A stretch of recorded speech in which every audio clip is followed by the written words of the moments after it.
Imagine this. The ancient world is still speaking, quietly, patiently, waiting for you to listen. What if the way your ancestors saw reality wasn't primitive at all, but a psychological mastery we've forgotten? What if the first humans weren't confused by the world, but connected to it in ways modern minds can barely comprehend? You feel the weight of your body on the bed, a gentle pressure that ties you to the here and now. Imagine, for a moment, that this feeling of solidity was not a given. Long before cities and screens, our ancestors looked upon a world that was not dead matter, but a living, breathing conversation. They did not see a rock, they saw a story of endurance, a fragment of the mountain's bone.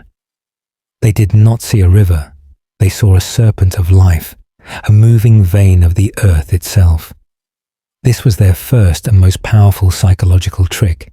They animated the world with mind. This practice, called animism, was not childish fantasy. It was a sophisticated cognitive tool that transformed the terrifying unknown into a network of relationships. If the wind has a spirit, you can speak to it. If the forest has a will, you can learn its rhythms and find your place within them. This perspective bred not domination, but a deep psychological belonging. You were never alone. You were part of a vast, conscious family that included the oak, the fox, and the star. This ancient lens shifts something fundamental inside you. When you see the world as a collection of objects to be used, you feel separate, adrift, and ultimately responsible for generating all meaning from within your own skull. It is a lonely and exhausting way to live, but when you practice seeing the world as a community of subjects, each with its own integrity and voice, your psychology changes. Your anxiety can lessen because you are not carrying the entire weight of existence. A quiet humility grows because you are in dialogue with forces greater than your own will. Modern psychology calls this relatedness a key to well-being. The ancients built entire civilizations upon it. They knew a simple truth. We think and feel with our environment, not just within it. The rustling leaves are not just noise. They are part of the texture of your thought. The steady horizon is not just a line. It is a visual anchor for your mind's tendency to spiral.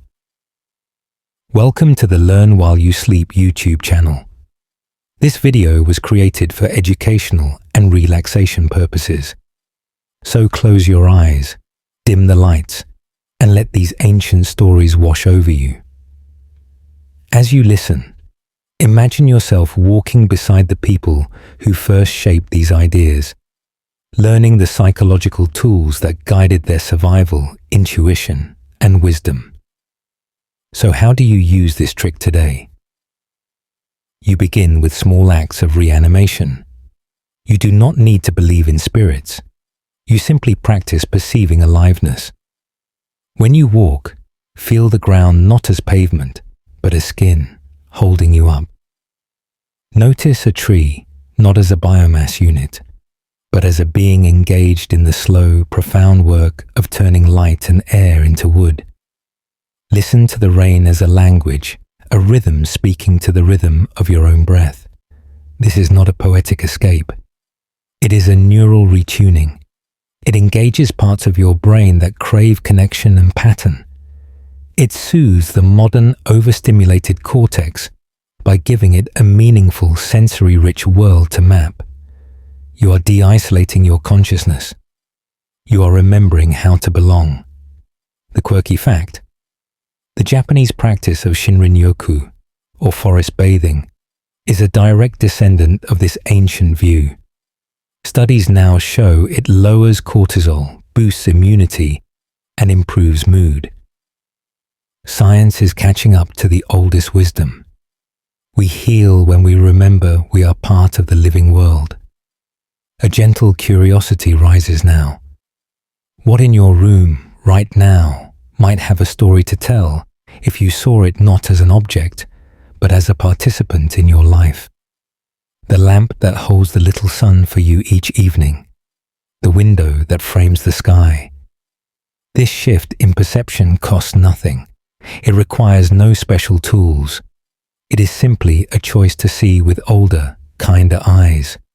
And in that choice, a deep and ancient peace becomes available. You are not a thinker trapped in a body, in a box, in a world of dead things. You are a node in a luminous, whispering network. You can let that feeling wrap around you now, as your eyes grow heavy. The world is alive, and you are part of its dream. Before you drift further, I'd love to know where you're watching from. Tell me in the comments, are you listening from Europe, Asia, the US, or somewhere completely unexpected? And if this video resonates with you, support its journey with a like, share it to help others find it, or tap the hype button so it can reach even more people. And of course, if you're enjoying this content, subscribe to the channel to follow my work and learn with me as you sleep. Sacred practices used to shape thought, exploring how deliberate ritual acted as the original software update for the human mind. Your breathing has found its own slow tide, in and out. In that rhythm, there is a pattern, and in that pattern, there is a kind of magic. Our ancestors understood this intimately. They did not leave their mental states to chance. They crafted rituals, specific, repeated actions with intention, to directly reprogram their own inner weather. Before a hunt, a dance would stir courage and sharpen focus. Before a planting, a blessing would instill patience and hope. These were not mere superstitions. They were psychological technology. A ritual is a container. It holds your chaotic feelings and thoughts and gives them a shape, a beginning, a middle, and an end. It tells your nervous system, here is how we transition from fear to readiness, from grief to release, from confusion to clarity. It works because the mind-body connection does not distinguish between a physical action done with deep intention and a genuine internal shift. The ceremony becomes the change. Think of your own life. You likely have micro-rituals you don't even name. The way you make your morning coffee, the path you walk your dog, the order in which you get ready for bed. These are small anchors. Ancient practices simply made these anchors sacred and powerful. They use symbols, which we'll explore later, as focal points. They used rhythmic sound, drums, chants, rattles, to entrain brainwaves, guiding tribes from beta agitation into alpha calm, or even theta receptivity. They use smoke, water, or touch to mark a transition, literally washing away an old state or inviting a new one. The psychological mechanism is profound. Ritual creates a liminal space, a threshold between who you were and who you are becoming. In that sacred pause, controlled by the steps of the ritual, transformation feels not only possible, but inevitable. You can harness this ancient trick without any elaborate setup. The key is consistency and sensory engagement. Let's craft a simple ritual for releasing the day's worries.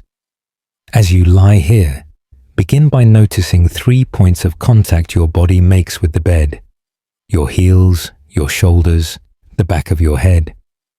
With each exhale, imagine a little of the day's residue leaving through those points, soaking into the supportive mattress. Then, in your mind's eye, see yourself placing any persistent thoughts or concerns into a small, sturdy box.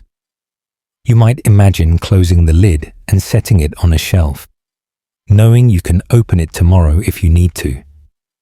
Finally, Bring one hand to your heart, feeling its steady beat.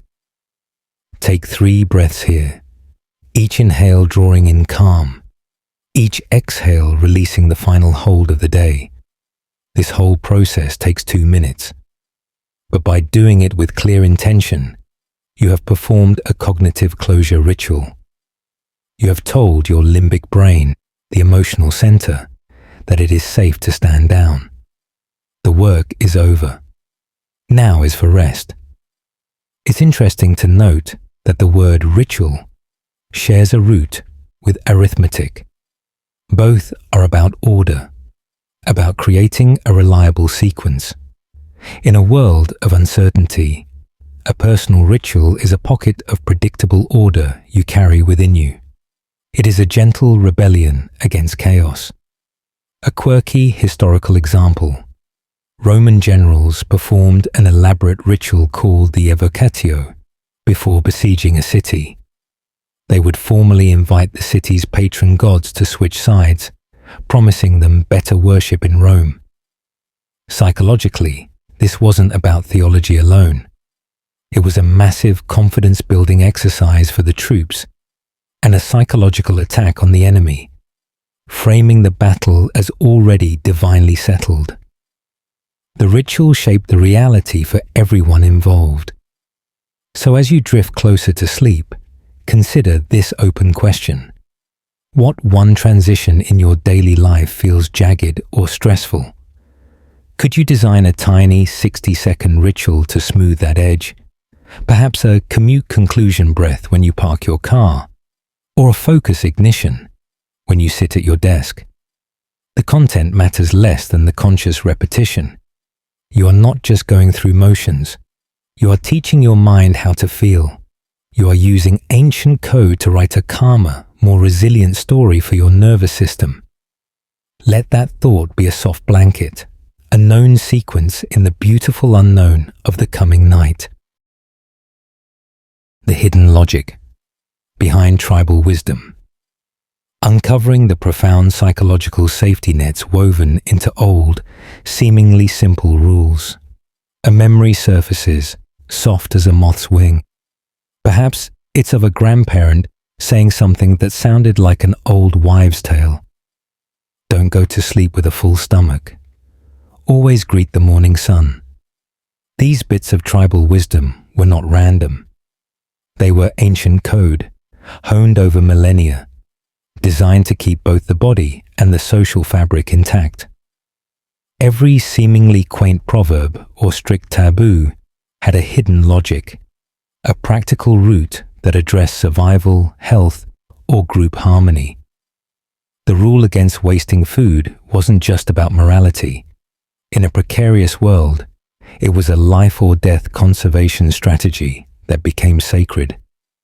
The instruction to respect elders wasn't just about politeness.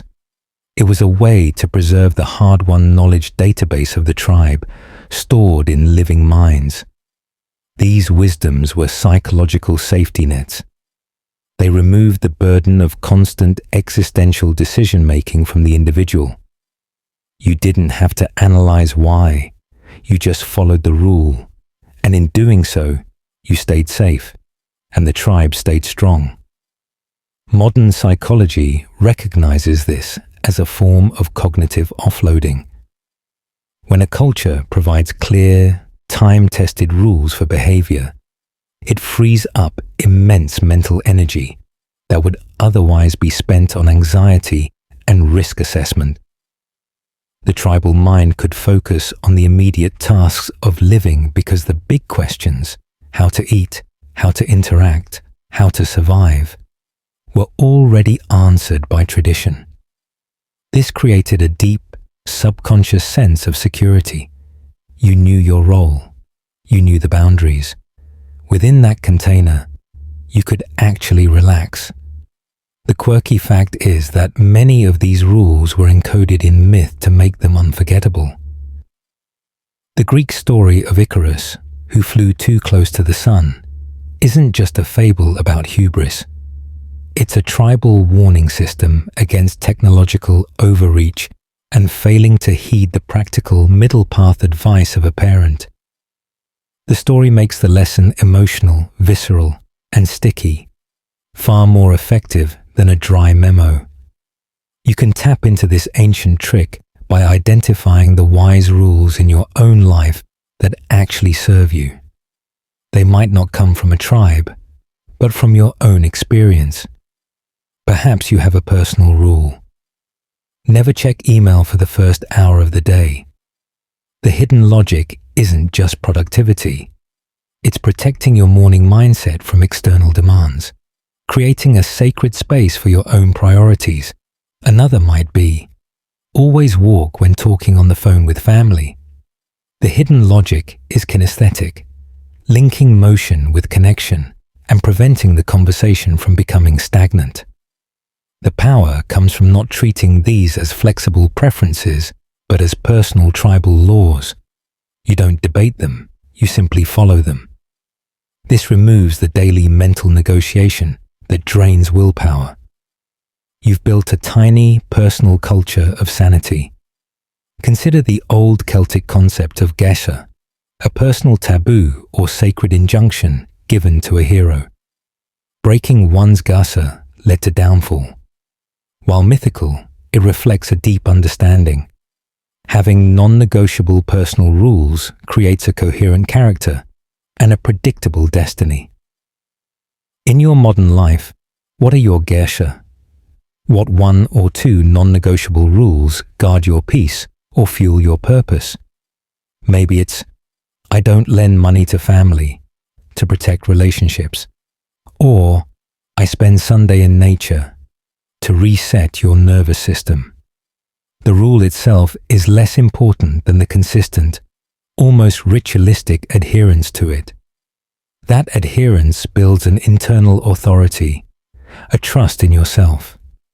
You become the elder of your own inner tribe. So let a quiet question drift up now. What piece of advice or personal rule do you follow that others might see as quirky or strict? Look for its hidden logic. How does it secretly keep you safe, calm, or connected? There's a gentle power in realizing you are already the carrier of wisdom, crafting your own codes for well-being. You don't need an ancient tribe's decree. You are learning to listen to the quiet elder within you, who knows exactly what your spirit needs to thrive. That knowing is a warm glow in your chest, a light you can follow into the deepest dark. Early techniques for reading people. Learning the ancient art of seeing the weather within another person. Your fingers trace the edge of the sheet, feeling the subtle ridge of the seam. This attention to texture was a survival skill for our ancestors, but applied to people, not fabric. Long before psychology, textbooks, humans were master naturalists of character. They had to be. In a small band, correctly reading a stranger's intent or sensing a shift in a friend's mood could mean the difference between alliance and annihilation. This was not about mystical mind reading. It was about acute, systematic observation of the body's honest language. The face, the posture, the timbre of the voice, the micro gestures of the hands. These were the clouds and winds of a person's inner weather. Ancient teachers from China to Greece taught their students to watch the eyes above all. The eyes cannot be fully controlled. They dilate with interest, flicker with evasion, harden with resentment, or soften with compassion. The body, as the saying goes, keeps the score, and it reads that score aloud to anyone who knows the alphabet. This practice is grounded in what modern science calls thin slicing, our brain's ability to make accurate judgments about people and situations from very narrow windows of experience. Our ancestors honed this to an art. They understood that words are often a disguise, but the body's narrative is relentless and true. A Persian courtier would would watch a visitor's feet and knees. If they were pointed toward the door, it signaled a desire to leave, regardless of polite conversation. A Maori Tohunga expert would listen not just to what was said in a meeting, but to the silences between the words and the harmony or discord of the speaker's breathing rhythms. This holistic listening created a three-dimensional map of the other person's emotional and intentional landscape. It was a practice of deep presence, where you quieted your own inner monologue to truly receive the signal of another. You can cultivate this ancient skill, not to manipulate, but to connect and to navigate social spaces with more grace and safety. Start with a simple exercise you can practice anywhere. Listen with your whole body. In your next conversation, let your focus drop from the content of the words to the music behind them. Notice the pace. Is it hurried or slow? Notice the pitch. Does it rise with anxiety or fall with certainty? Watch the hands. Do they gesture openly or are they tucked away, defensive?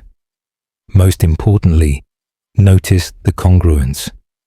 Do the words, "I'm fine," come with a smile that doesn't reach the eyes, or a shoulder turned slightly away?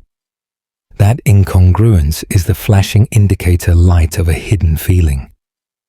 You're not diagnosing, you're simply gathering data, like an astronomer noting the color of a star. A quirky and specific technique comes from the ancient Greek physiognomists who believed character was written in the body. While their full system is flawed, one nugget remains insightful. They observed that people often mimic, in their own features, the expressions they most commonly wear. A chronically worried person might develop permanent frown lines, not because they are inherently sad, but because their face has sculpted itself around a repeated emotion. It's a reminder that we are all slowly carving our own faces and bodies with our habitual inner states. When you observe someone, you are seeing the history of their emotions etched in their present form.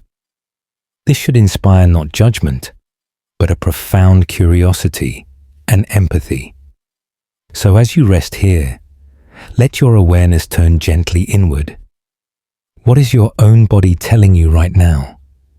Without trying to change it, just read its signals. Is your jaw tight? Are your shoulders up near your ears? Your body is speaking its truth about the day you've lived. By learning to read yourself with this non-judgmental, ancient attention, you become more literate in the language of others. It makes you wonder, how many conflicts or misunderstandings could be softened if we all learned to listen less to the scripted words and more to the honest, whispering body? That thought isn't a burden. It's a key resting softly in your palm to deeper and kinder human worlds.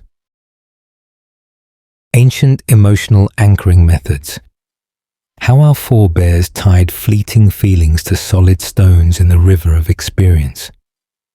A cool draft brushes your ankle, a distinct sensation in the sea of stillness. Our ancestors used such specific sensory moments as deliberate hooks for memory and emotion.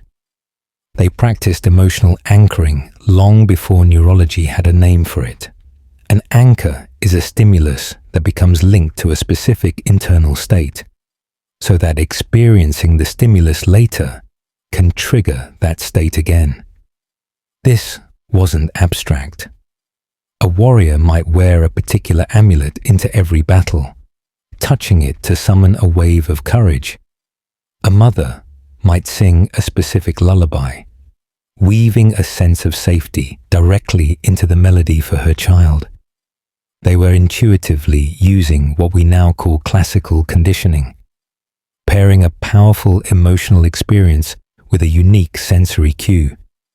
The smell of a certain incense during a peaceful ritual, the feel of a smooth worry stone, the taste of a victory feast food all became keys to unlock specific rooms in the heart. The psychological mechanism is robust because it bypasses the thinking mind and speaks directly to the associative brain, the amygdala and hippocampus. When you experience a strong emotion, your brain is highly receptive to encoding all the concurrent sensory details. By deliberately introducing a unique, controllable stimulus, a touch, a sound, a scent, you give your brain a handle to grab onto for that feeling. Later, when you need access to that calm, courage, or joy, you activate the handle, and the brain faithfully reproduces much of the original state. Ancient shamans knew this. They used drumming rhythms to induce trance states, and soon, the very first beats of that rhythm would begin the shift. The rhythm was the anchor. They didn't need to force the feeling. They simply played the key, and the inner music followed. You can build your own emotional anchors with gentle intention. Let's create an anchor for calm right now as you lie here. First, recall a moment of profound peace and safety. It might be real or imagined, floating in warm water, lying in a sun-dappled meadow, being hugged by someone who loved you completely. Immerse yourself in that memory. See what you saw, hear what you heard. Now intensify the feeling. Let it grow in your chest. Then, as the feeling peaks, perform a simple, unique physical action. Perhaps you press your thumb and ring finger together gently, or you touch two fingers to the center of your forehead. Hold the action for a few seconds while bathing in the feeling. Then release. Do this 3 times in this session. You are forging a neural link. In the future, when you feel stress rising, you can perform that same gesture. Press thumb to ring finger, and your brain will respond by accessing a shadow of that calm state. It's a direct line to your own inner sanctuary. History offers a beautiful example from Norse culture with the hlistai, a listening stone. Storytellers would hold a specific, cold, smooth stone while recounting tales of the ancestors.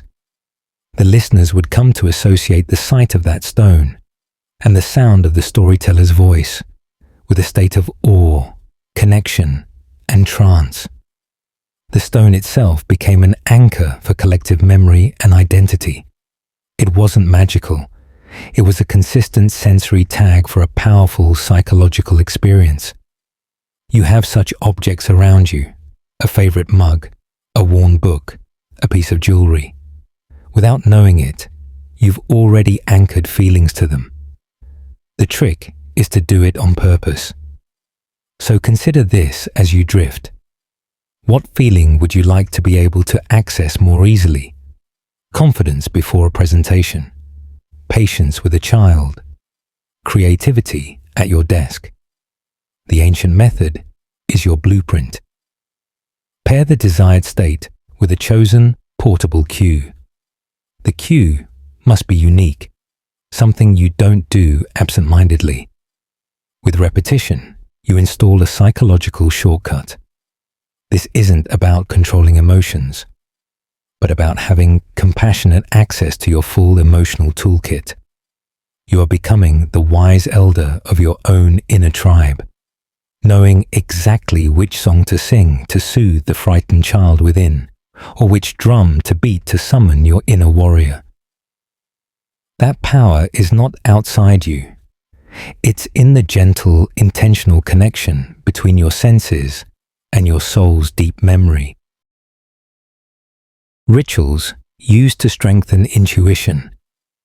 The practice of quieting the shouting mind to hear the whispering gut. The steady hum of silence grows louder in your ears. That's not nothingness. It's a field of potential. Ancient seekers knew that intuition, that gut knowing, wasn't a mysterious gift for the few. It was a skill cultivated through specific rituals designed to turn down the volume of the conscious, chattering mind.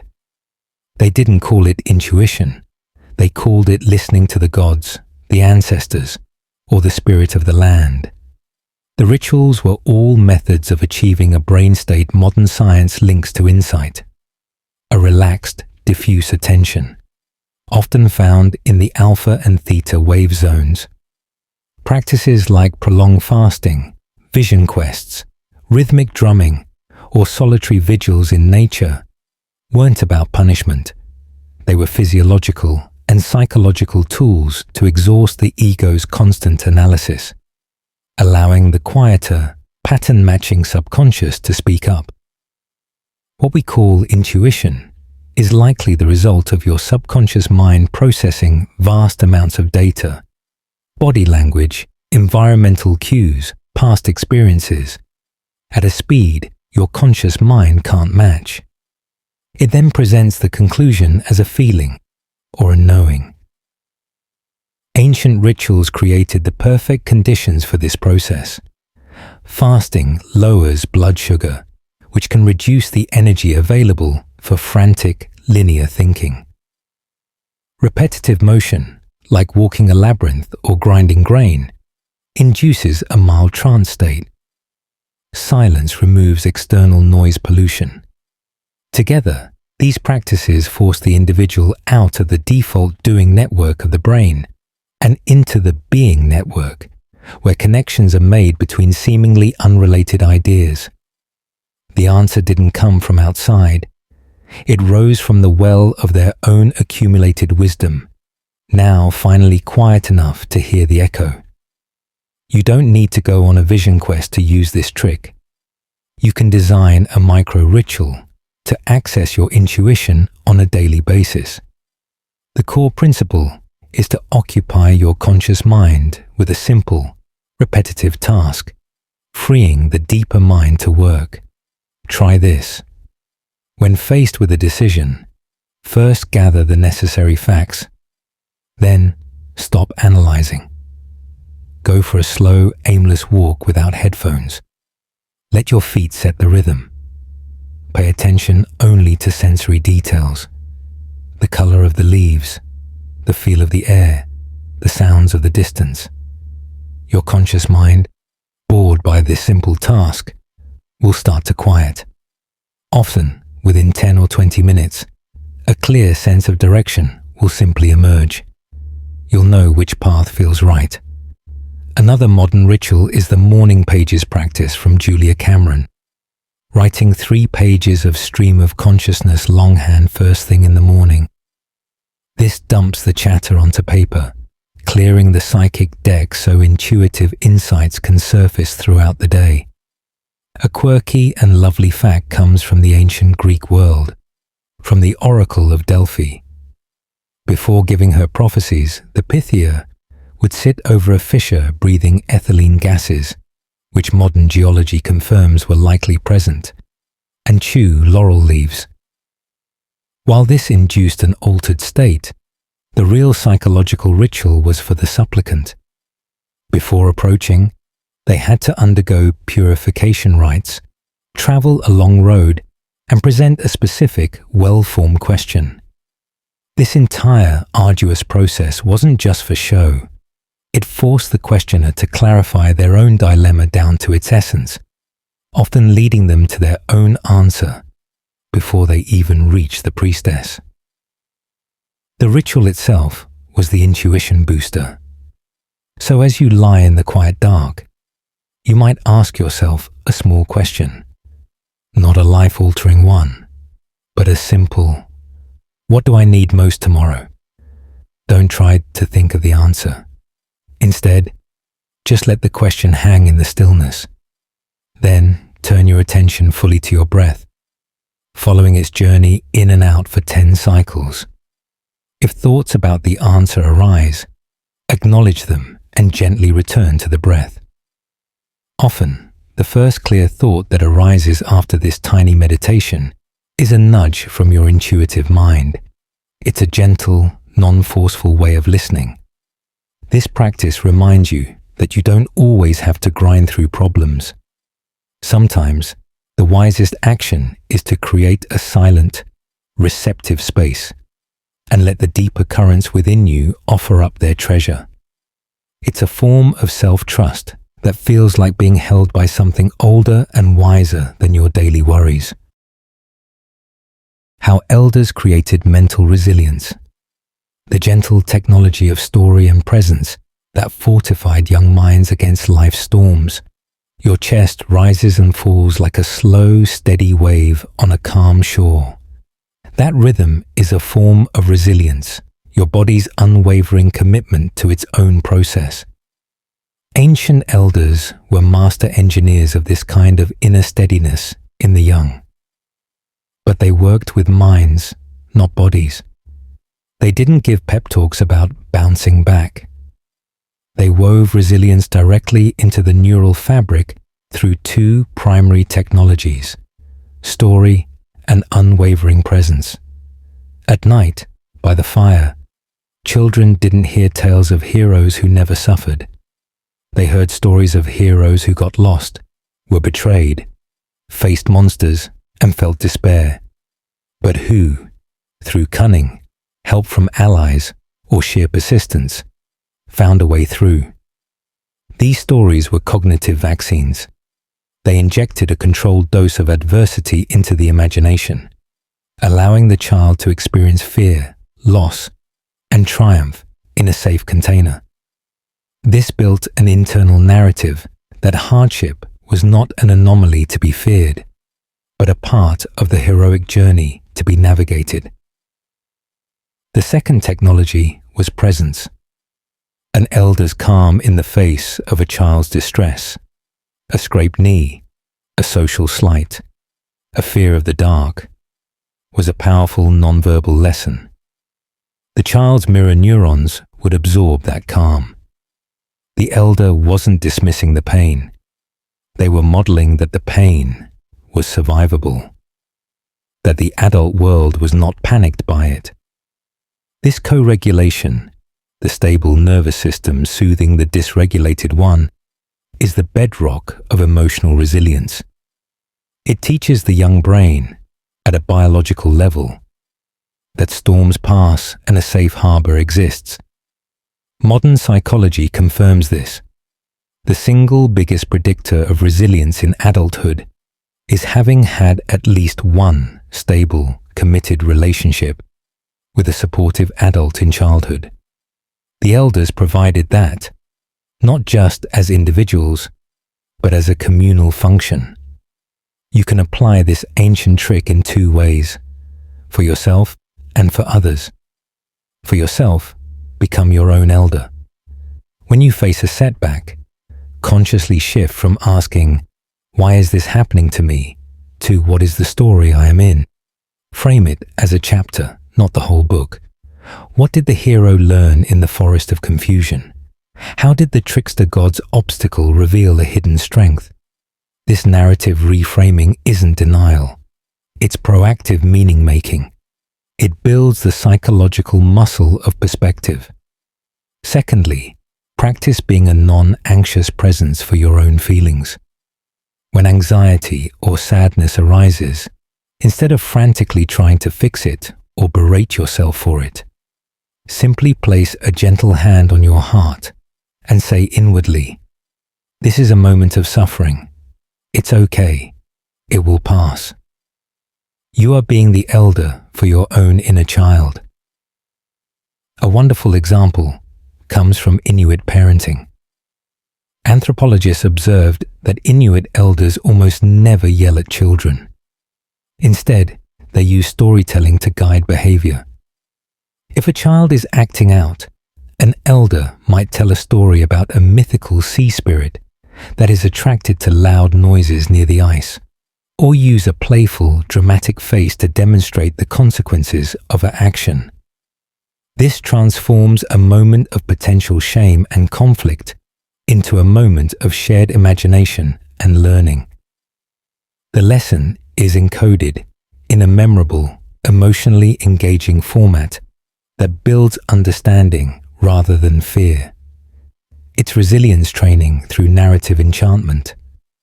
As you rest here, you might recall a story from your own childhood, a fable or family tale that stuck with you. Look at it with new eyes. What hidden resilience lesson was woven into its plot? Perhaps it was about sharing, about cleverness over brute force, about asking for help. That story is still alive in you, a gentle program running in the background, offering its old wisdom when you need it. And now, you have the power to do the same, for yourself and for others. You can be the calm presence. You can tell the story that contains the truth that hardship is part of the map, not the end of the road. That knowing is a deep root, reaching down into the earth, holding you steady no matter how strong the winds above may blow. The cognitive power of ancient symbols. How a simple carved mark could hold an entire philosophy and focus a tribe's mind. A pattern forms on the inside of your eyelids, shifting colors and shapes in the dark. The human mind is a pattern-seeking engine, and ancient cultures spoke its language fluently with symbols. A symbol is not just a picture. It is a concentration of meaning, a psychic battery. The yin-yang symbol doesn't just represent balance. It encapsulates the entire Taoist philosophy of dynamic interdependence, the seed of one within the other, the eternal flow. The Christian cross holds within it narratives of sacrifice, redemption, and hope. The Norse Valknut speaks of the interconnection of life, death, and destiny. These symbols worked because they bypassed the slow, linear processing of language and delivered complex ideas directly to the intuitive, visual mind.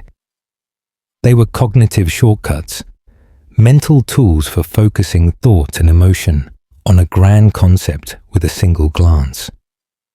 Neurologically, symbols activate the right hemisphere of the brain, associated with holistic thinking, metaphor, and emotion. Repeated exposure to a sacred symbol in ritual and art forged strong neural pathways. It became a trigger for a whole suite of feelings, beliefs, and values. In times of fear, gripping an amulet with that symbol could instantly activate feelings of protection and connection to something larger. It was a form of psychological anchoring on a cultural scale. The symbol served as a shared mental map for the tribe, aligning individual minds towards common values without the need for constant verbal explanation. Everyone who saw the symbol was, in a sense, reading the same page from the tribe's spiritual and psychological manual. You can harness this ancient power in your own life by consciously choosing and interacting with personal symbols.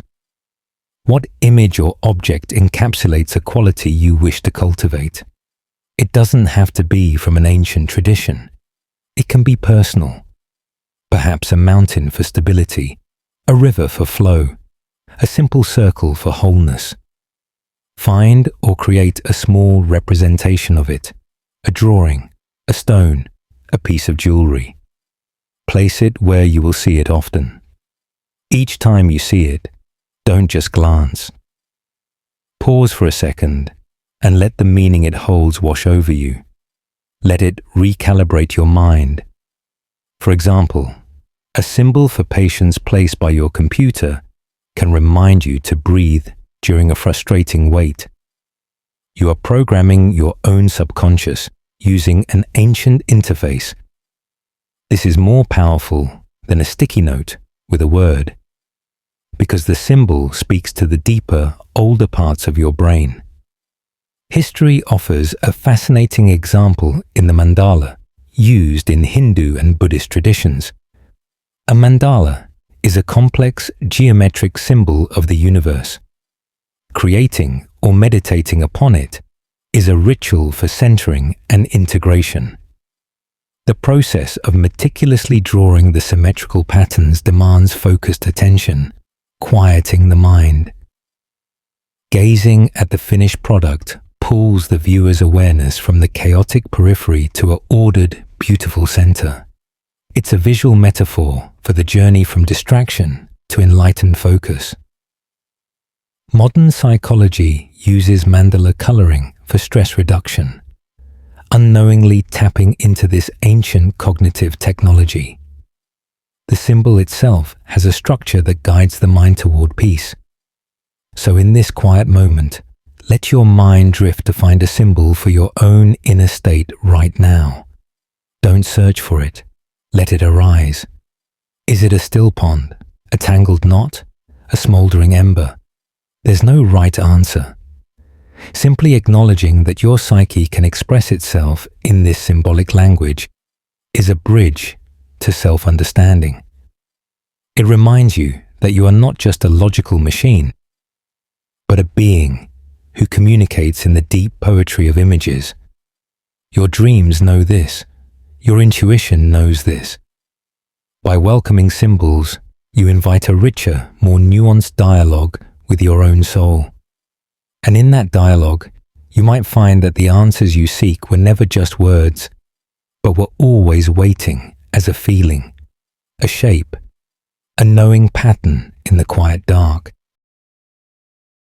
Secret teaching methods of early masters. The patient, Socratic art of drawing wisdom out from a student, rather than pounding it in. Your mind gently releases the last firm thought, like a leaf letting go of a branch. This state of open, empty receptivity was the prized condition ancient masters sought to cultivate in their students.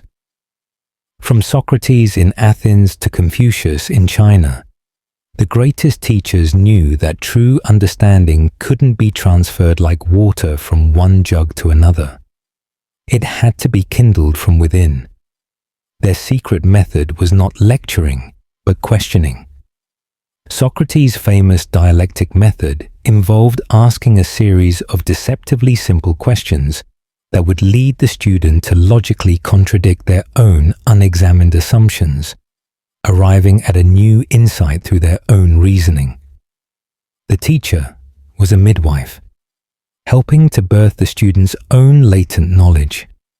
This method respected the student's innate capacity for truth. It built not just knowledge, but intellectual confidence and the skill of critical thinking. This pedagogical trick is grounded in a profound psychological principle.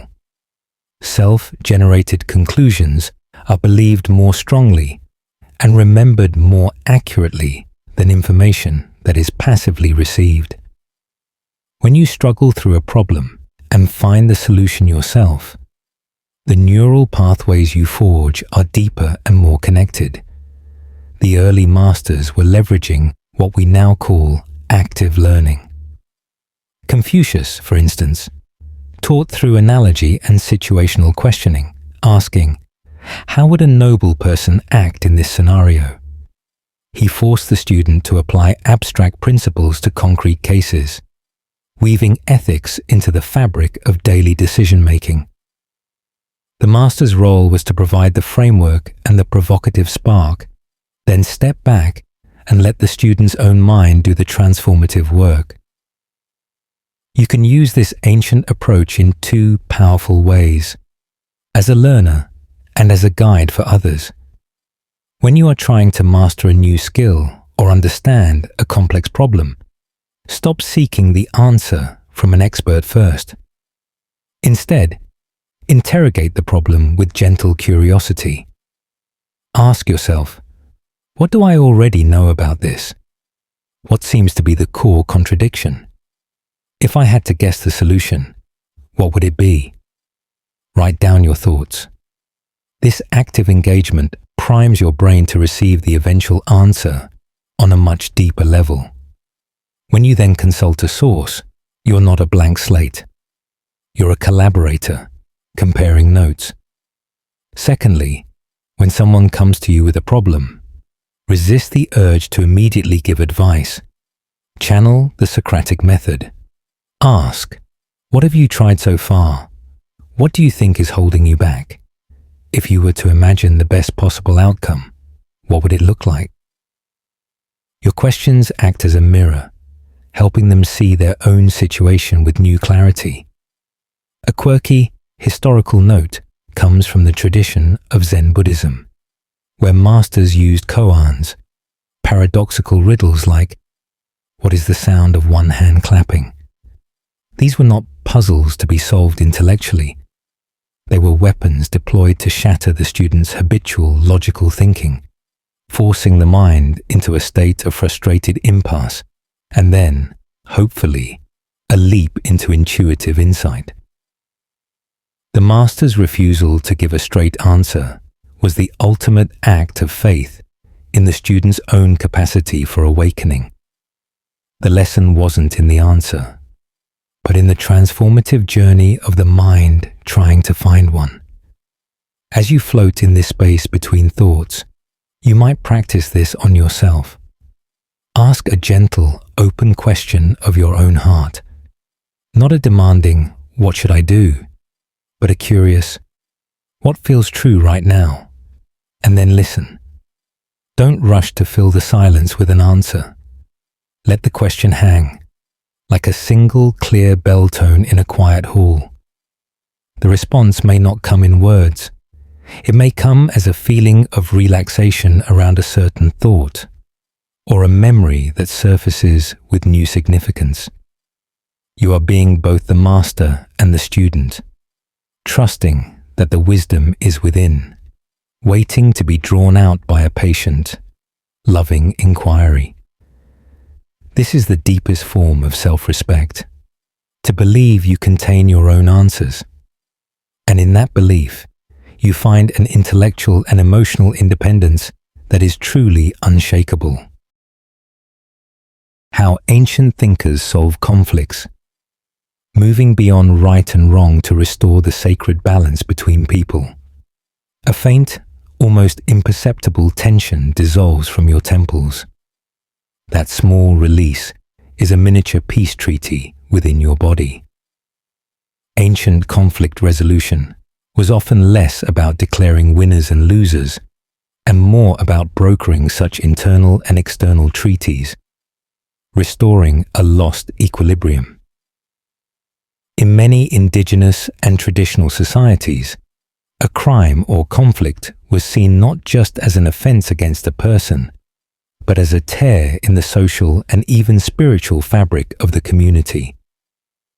The goal of justice was therefore healing and reweaving, not punishment. Processes like the Native American talking circle, where a sacred object is passed and only the person holding it may speak, were designed to force deep listening and equalize voices. The focus shifted from who is to blame to what does the community need to heal? What does the harmed person need to feel whole? What does the offender need to learn to rejoin us? This approach is psychologically sophisticated because it addresses the root drivers of most chronic conflict: wounded pride, shame, and the perception of disrespect. By giving everyone a voice in a structured, respectful container, it directly diffuses the emotional charge.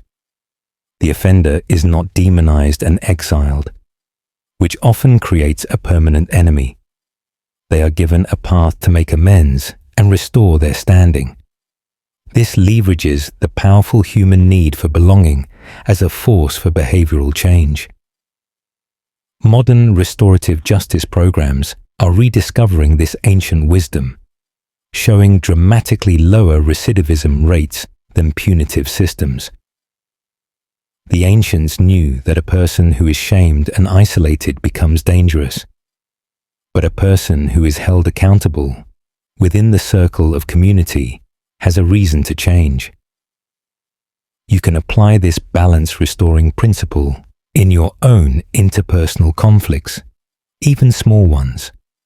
The next time you have a disagreement, before arguing your point, try a version of the talking circle principle.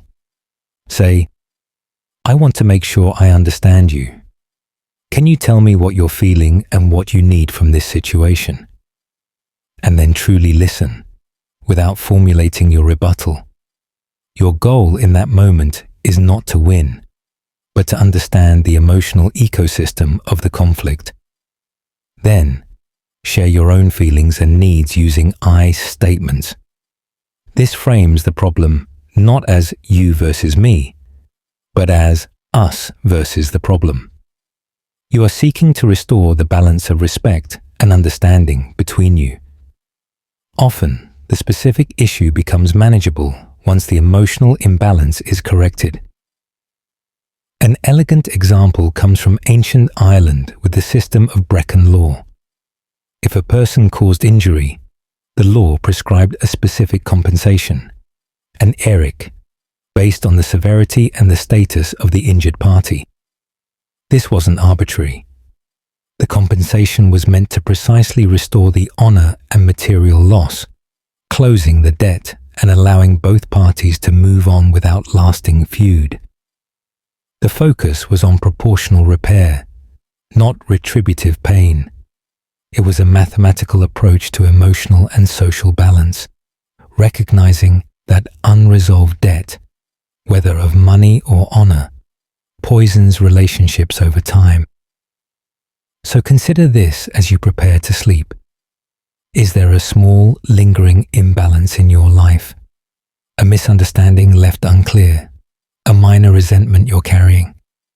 You don't need to solve it tonight, but you can set an intention to restore balance, not by being right, but by being connected. Perhaps that means sending a brief, kind message tomorrow, or simply releasing your own grip on the story of grievance. Conflict, in the ancient view, is a natural friction in the human community. The skill isn't avoiding it, but having rituals and mindsets to mend the fabric again, making it stronger at the broken places. That mending starts within you, with the willingness to let go of the battle and pick up the thread of connection instead. It feels like a sigh, a softening, a return to a wider, more generous world. The role of dreams in mental training. Treating the night not as an empty void, but as a fertile field for insight and healing. The darkness behind your eyelids is not a blank screen. It's a canvas, and your mind has already begun to paint. Ancient cultures from Egypt to the Aboriginal Australians viewed the dream world not as random nonsense, but as a parallel reality of immense psychological value, a training ground, a council chamber, and a healing temple. They practiced dream incubation. Before sleep, they would pose a specific problem or request guidance, often through prayer or ritual at a sacred site. They believed that in dreams, the boundaries of the ego softened, allowing wisdom from the deeper self, the ancestors, or the divine to come through. This wasn't passive hoping. It was an active engagement with the subconscious. They were leveraging the brain's natural nighttime activity, memory consolidation, emotional processing, and metaphorical problem solving, long before neuroscience could explain it. Modern research confirms the ancients were onto something. During REM sleep, your brain is wildly active, making connections between disparate ideas, processing emotions from the day, and working through problems in a symbolic, non-linear way. The ancient practice of incubation primes this process. By focusing your last waking thoughts on a question, you set a search parameter for your sleeping mind. It's like giving your inner supercomputer a task before it begins its nightly defragmentation and data crunching cycle. Furthermore, many cultures use dreams for emotional catharsis. The painful event replayed in a dream was seen as the psyche's way of digesting it, of taking the sharp edges off the memory. This reframing transformed nightmares from terrifying intrusions into difficult but necessary healing sessions. You can incorporate this ancient trick with a simple 3-step practice. First, Keep a notebook and pen by your bed. As you lie down, ask yourself a clear, open-ended question. It could be practical. What's a creative approach to this project? Or emotional. How can I feel more at peace about X? Hold the question lightly in your mind for a minute, then let it go. Upon waking, before you move, before you check your phone, lie still and see what fragments of dream or feeling remain. Write down everything, no matter how nonsensical. Don't interpret yet, just record. Later in the day, look at the notes.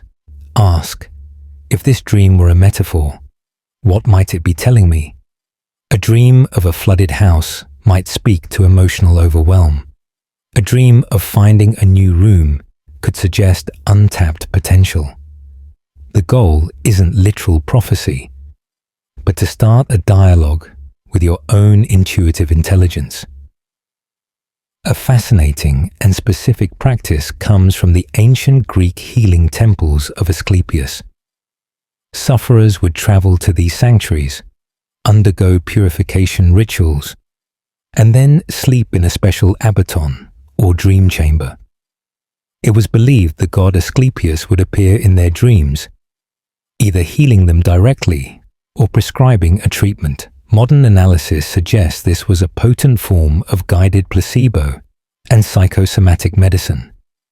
The ritual, the environment, and the expectation powerfully focused the mind-body connection on healing. The dream became the medium through which the person's own belief and the symbolic power of the god triggered profound physiological changes. It was a theatrical, communal way to access the mind's innate ability to heal the body. So tonight, as you rest here, you might try a tiny act of dream incubation. Silently ask for a dream that brings you comfort or a gentle insight. You don't need to force it. Just plant the seed as you would plant a seed in soil, trusting the dark, fertile ground of your own mind to do its work. And if you remember nothing in the morning, that's okay. The process itself is a vote of confidence in your inner wisdom. It's a way of telling yourself that even in the surrender of sleep, you're engaged in the gentle, ongoing work of understanding and healing. That trust is a lullaby for the soul. The oldest methods for avoiding deception. Honing the inner compass that senses when words and energy do not align.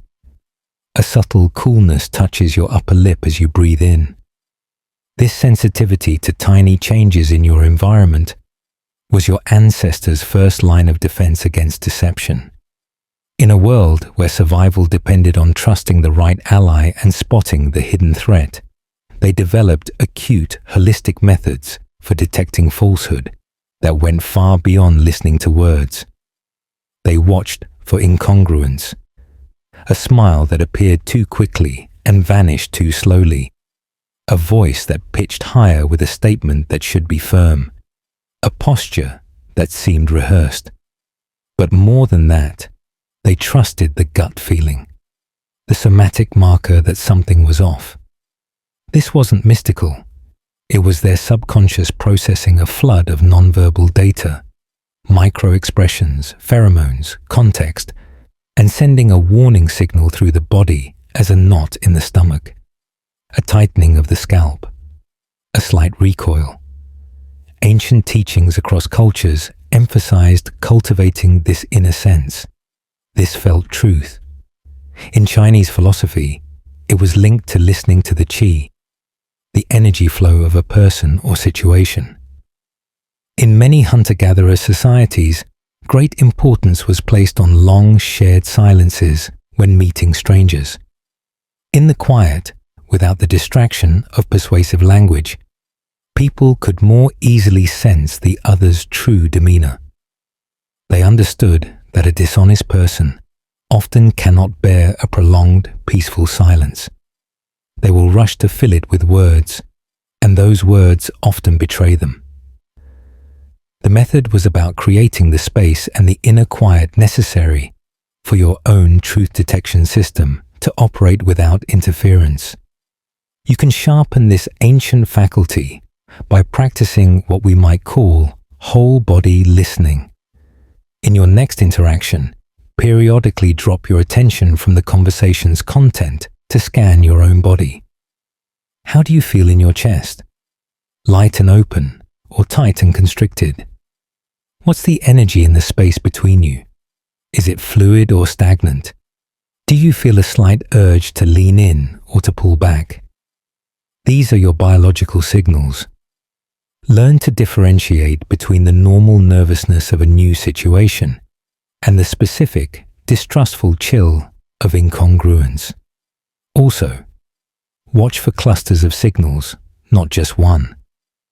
A single nervous gesture might mean nothing, but nervous gestures plus a story that doesn't quite add up, plus a feeling of unease in your gut, forms a pattern worth noticing. History provides a vivid example from the Bedouin tradition of reading a guest's diafa, hospitality. The host wouldn't just listen to the guest's story. They would observe how they treated their horse, how they ate the offered food with gratitude or entitlement, and how they interacted with children. Deception, in a culture that valued honor and word as bond, was seen as a sickness that leaked out into all behaviors, not just speech. The assessment was a slow, multisensory process. A person could lie with their tongue, but they could not as easily coordinate a falsehood across their entire being for an extended period. The method was patience and panoramic observation.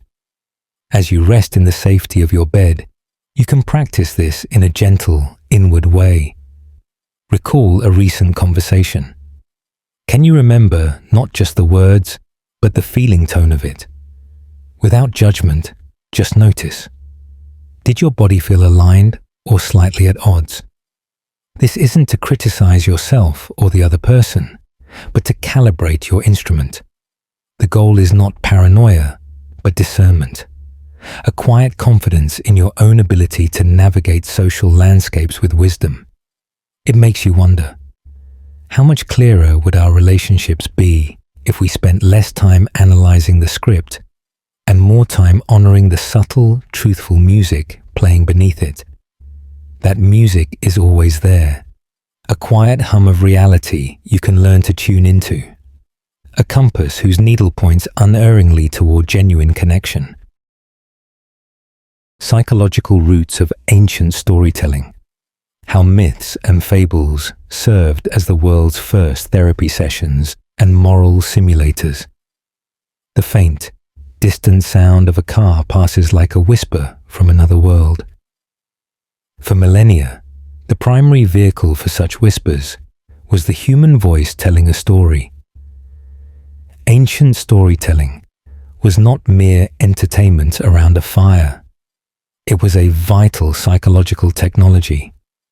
Myths and fables were the cognitive frameworks upon which cultures hung their understanding of life, death, love, and conflict. They were safe simulators for complex moral and emotional dilemmas. Hearing the story of Icarus, a child didn't just learn "don't fly too high." They experienced in their imagination the thrilling ascent, the father's warning, the addictive rush of the sun's warmth, the moment of melting, and the terrifying fall. This was a full emotional and cognitive rehearsal for the consequences of hubris and disobedience. The story inoculated the psyche against the temptation by making the negative outcome visceral and memorable. On a deeper level, stories provided containers for existential anxieties that were too vast to hold in daily consciousness. The myth of the dying and resurrecting god, found in Osiris, Dionysus, and later archetypes, was a narrative tool for processing the terrifying mystery of the seasonal cycle, of death and renewal. It gave a shape to the unknown, making it part of a story with a pattern, and therefore something the mind could grapple with and find hope in. In this way, communal storytelling was a form of group therapy. It said, "These are the monsters we all face. This is how our heroes face them. You are not alone in your fear." It built shared resilience and a common psychological language. You can use this ancient trick both for understanding yourself and for guiding others. When you face a personal struggle, try to find its archetypal story. Are you in a hero's journey, called to leave comfort for a challenging quest? Are you in a trickster phase, where old rules need to be playfully broken? Are you tending a wounded healer part of yourself? Framing your experience within these timeless patterns can depersonalize the pain and provide a map forward. It adds a layer of meaning to suffering. Secondly, when you need to impart a difficult truth or lesson to someone, especially a child, consider wrapping it in a story. A made-up fable about the river that tried to flow uphill to teach about futility, or the two squirrels to teach about cooperation, will be absorbed far more deeply and kindly than a blunt lecture. A quirky and profound example is the West African tradition of the griot. The griot is more than a storyteller. They are a living library, historian, psychologist, and social glue. They know the stories of every family lineage, the triumphs and the shames. In a dispute, a griot might not give a legal ruling. Instead, they would tell a story from the past, where ancestors faced a similar conflict and how it was resolved. This reframes the present argument as part of an ongoing familial narrative, lifting individuals out of their petty immediacy and connecting them to a legacy of wisdom. The story becomes the mediator. As you drift now, you might let your own life story soften into something more mythic. See the challenges not as random hassles, but as trials in your unique epic. See the people who help you as allies and guides. See the lessons learned as sacred treasures won. You are the author and the hero of this ongoing tale. What kind of story do you want it to be? One of caution, of adventure, of redemption? That question isn't a pressure. It's a gentle invitation to step into a larger, more beautiful version of your own experience, where every moment, even the quiet dark of night, has its place in the plot. And in that recognition, a deep narrative peace settles over you, the peace of a story that is still being told and is therefore full of hope. The way ancient people overcame doubt. Ritualized action as the antidote to the paralysis of uncertainty. Your body makes a tiny, involuntary adjustment, finding a more perfect nest in the mattress. That small, decisive movement is a miniature version of an ancient psychological principle. Motion breaks the spell of stagnation. For our ancestors, doubt wasn't a philosophical luxury, it was a deadly trap. Should we hunt here or there? Should we cross this river? Paralysis by analysis could mean starvation or danger. Their solution was not to think harder, but to act in a small, prescribed, and often ritualized way. They would cast runes or read augurs, not necessarily because they believed gods controlled the outcomes, but because the ritual itself forced a decision. The act of throwing the bones or watching the flight of birds was a mechanism to break the cognitive deadlock. It externalized the choice, providing a focal point around which intuition and intention could coalesce into action. This trick works because of a fundamental psychological truth. Action creates momentum and alters perspective. When you are stuck in a loop of doubt, your brain is running in circles within the same neural pathways.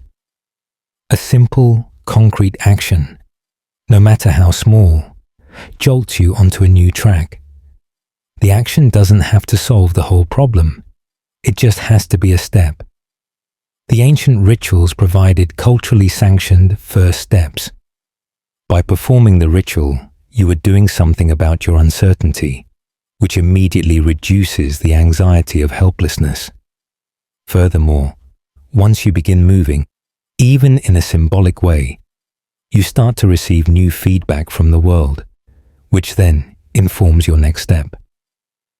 Doubt thrives in the static future. Action grounds you in the dynamic present. You can apply this by creating your own modern rituals of initiation. When paralyzed by a big decision or a creative block, don't try to think your way out. Instead, prescribe a tiny, almost trivial action. If you can't start writing, ritualistically sharpen a pencil and write one meaningless sentence. If you can't decide on a career move, go for a walk with the sole intention of noticing 3 yellow things. These actions are deliberate non sequiturs that bypass the anxious, judging mind. They are keys that unlock the door out of the prison of rumination. The action itself is the answer. After you complete it, your mental state will have shifted, and the next step will often reveal itself with more clarity. The Vikings used a powerful version of this with their casting of lots. When faced with a major group decision, each leader would throw a marked stick onto a cloth. The pattern in which they fell was read as an omen. Psychologically, this was genius. It prevented endless prideful debate and factionalism. The ritual transformed a contentious human choice into an apparently impartial decision of the gods, which the community could then accept and unite behind. It moved them from doubt and argument to unified action. The specific outcome mattered less than the fact that an outcome was produced, allowing the tribe to move forward as one. So tonight, if a nagging doubt or unresolved question lingers in your mind, give it this ancient gift. Don't wrestle with it. Assign it a tiny physical action for tomorrow. Tell yourself, my action for this doubt is to simply open the relevant file and look at it for 1 minute. Or to write down 3 possible options on separate scraps of paper. You are not solving it now. You are appointing a gentle future action to break its spell. This immediately transfers the weight from your spinning mind to a concrete plan. You can feel that weight lift, just a little. Doubt, in the end, is often just fear wearing a mask of intellect. Action, however small, is courage in its most practical form. And as you gift yourself this courage, your body relaxes into the truth that you are not stuck. You are simply between motions, gathering the gentle momentum that will carry you forward into the new day. Hidden verbal tactics of old civilizations. The subtle linguistic levers used to guide conversations and build consensus. The rhythm of your breath forms a quiet 2-word poem. In, out.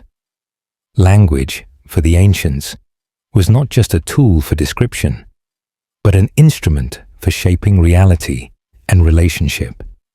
From the forums of Rome to the longhouses of the Iroquois, masters of discourse employed subtle verbal tactics that worked on the psychology of the listener, often without them being aware. One universal tactic was the use of inclusive language. The Iroquois Confederacy's great law of peace mandated that speakers begin by giving thanks to all our relations, immediately framing discussion within a web of connection and mutual responsibility. In debate, they used a tactic of repeating back, summarizing the previous speaker's point to their satisfaction before adding their own. This forced deep listening, disarmed defensiveness, and built a foundation of respect. making consensus more likely than conquest. Another ancient lever was the strategic use of questions versus declarations. Socratic questioning is one famous example, but many cultures use questions to guide rather than confront. A wise elder, instead of saying, "You are wrong," might ask, "Have you considered what might happen if the river floods after we build there?" This shifted the cognitive load to the listener, engaging their own reasoning and allowing them to arrive at the conclusion themselves, which fosters ownership rather than resentment. Similarly, the use of stories and metaphors, as we've discussed, was a powerful way to bypass direct resistance.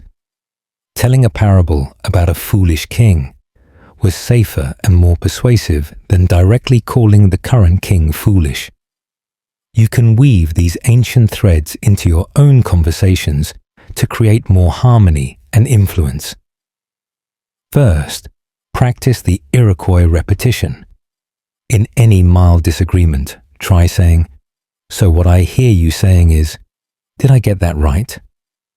This simple act is disarming and ensures you are actually responding to their point, not your caricature of it. Second, replace accusatory you statements with exploratory we or I questions. Instead of "you never listen," try "I'm feeling unsure I'm being clear. Can we trace this back together?"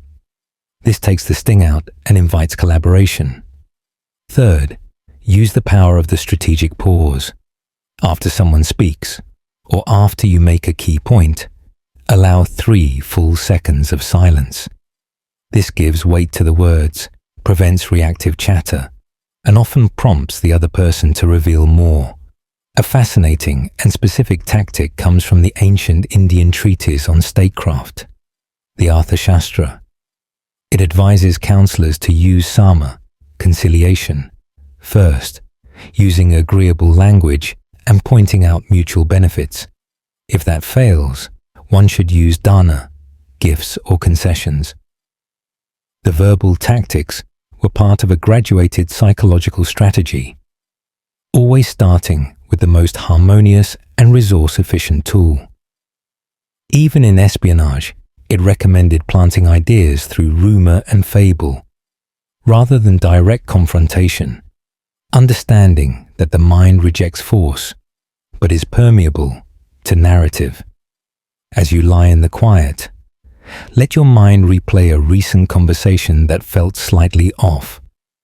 Without judgment, see if you can identify the linguistic patterns. Was there a hidden you accusation? Was there a missed opportunity to reflect back? This isn't about self-critique, but about curious observation. Language is the water we swim in. Becoming aware of its currents lets you navigate with more grace and less effort. It makes you wonder, how many conflicts are really just tangled threads of misunderstanding that a few gentle, deliberate words could begin to unravel? That possibility feels like a skill, a soft power resting in your throat and heart, waiting to be used for the sake of connection, not victory. And in that intention, your own words to yourself can become kinder, more inclusive, a peaceful consensus within. Ancient practices for sharpening awareness, training. Attention not as a frantic searchlight, but as a soft, wide lantern glow. Your awareness now might be a pinpoint on a sound, or it might be a wide field taking in the entire feeling of the bed. This ability to modulate the focus and breadth of your attention was a trained discipline in ancient times. They didn't have the constant, jarring alerts of modern life, but they had predators, weather signs, and social cues that required a different quality of awareness. Practices from Buddhist Vipassana to Native American tracking taught a relaxed, panoramic attention, often called soft eyes or open presence. A tracker wouldn't stare hard at the ground, looking for a footprint. They would soften their gaze, taking in the whole forest floor, allowing the anomaly, the broken leaf, the displaced stone, to pop into their awareness. This is a receptive, rather than an aggressive, form of attention. It conserves mental energy and sees more because it isn't looking for any one thing. This practice is rooted in the neuroscience of our two primary attention networks. The task-positive network, focused, narrow, for solving problems, and the default mode network, broad, wandering, for integration and big-picture thinking. Ancient awareness training was often about consciously accessing and stabilizing the latter. Meditation is the most direct practice, but it was embedded in daily life. The potter feeling the spin of the wheel and the yield of the clay, the weaver following the intricate pattern, the cook attending to the smell and sound of food. These were mindfulness drills. They were exercises in placing awareness fully in the sensory present, which has the psychological effect of quieting the anxious, narrative mind. A mind fully absorbed in a sensory flow cannot simultaneously worry about the past or future. You can cultivate this lantern glow awareness with simple, integrated exercises. Try the 5 senses scan when you feel scattered. Pause for 1 minute and consciously note one thing you see, one thing you hear, one thing you feel on your skin, one thing you smell, and one thing you taste. This forcibly drags your attention into the present and broadens its scope. Another practice is peripheral vision walks. As you walk, keep your eyes forward, but consciously try to notice movement and shapes in your far periphery without turning your head. This literally engages the parts of your visual cortex associated with broad environmental monitoring, inducing a calmer, more alert state. It's the modern equivalent of walking through a savanna, aware of the whole landscape. An elegant example comes from the Japanese samurai and their concept of zanshin, often translated as remaining mind or lingering awareness. It referred to a state of relaxed, alert readiness that continued even after an action was complete. The awareness a swordsman held after a strike, in case of another threat. It wasn't hyper-vigilant tension, but a calm, continuous flow of attention to the entire situation, without fixation. This was trained through tea ceremony, calligraphy, and martial arts katas, all rituals demanding total, fluid presence. It was awareness as a continuous state of being, not a tool to be switched on and off. Tonight, as you rest, you can practice the softest form of this. Let your attention be like a pool of still water, resting in the bowl of your body. Sounds, sensations, and thoughts are like pebbles dropping into the pool. Notice the ripples, but don't chase the pebbles. Let the water remain wide, deep, and still. This quality of awareness is not for achieving anything. It is for resting in what is. It is the antidote to the fragmented, grasping attention of the digital age. In this wide, soft awareness, you are not a problem solver. You are a witness, a participant, a part of the quiet hum of the night. And in that participation, a profound sense of peace and connection emerges, the peace of being fully here, without needing to be anywhere else.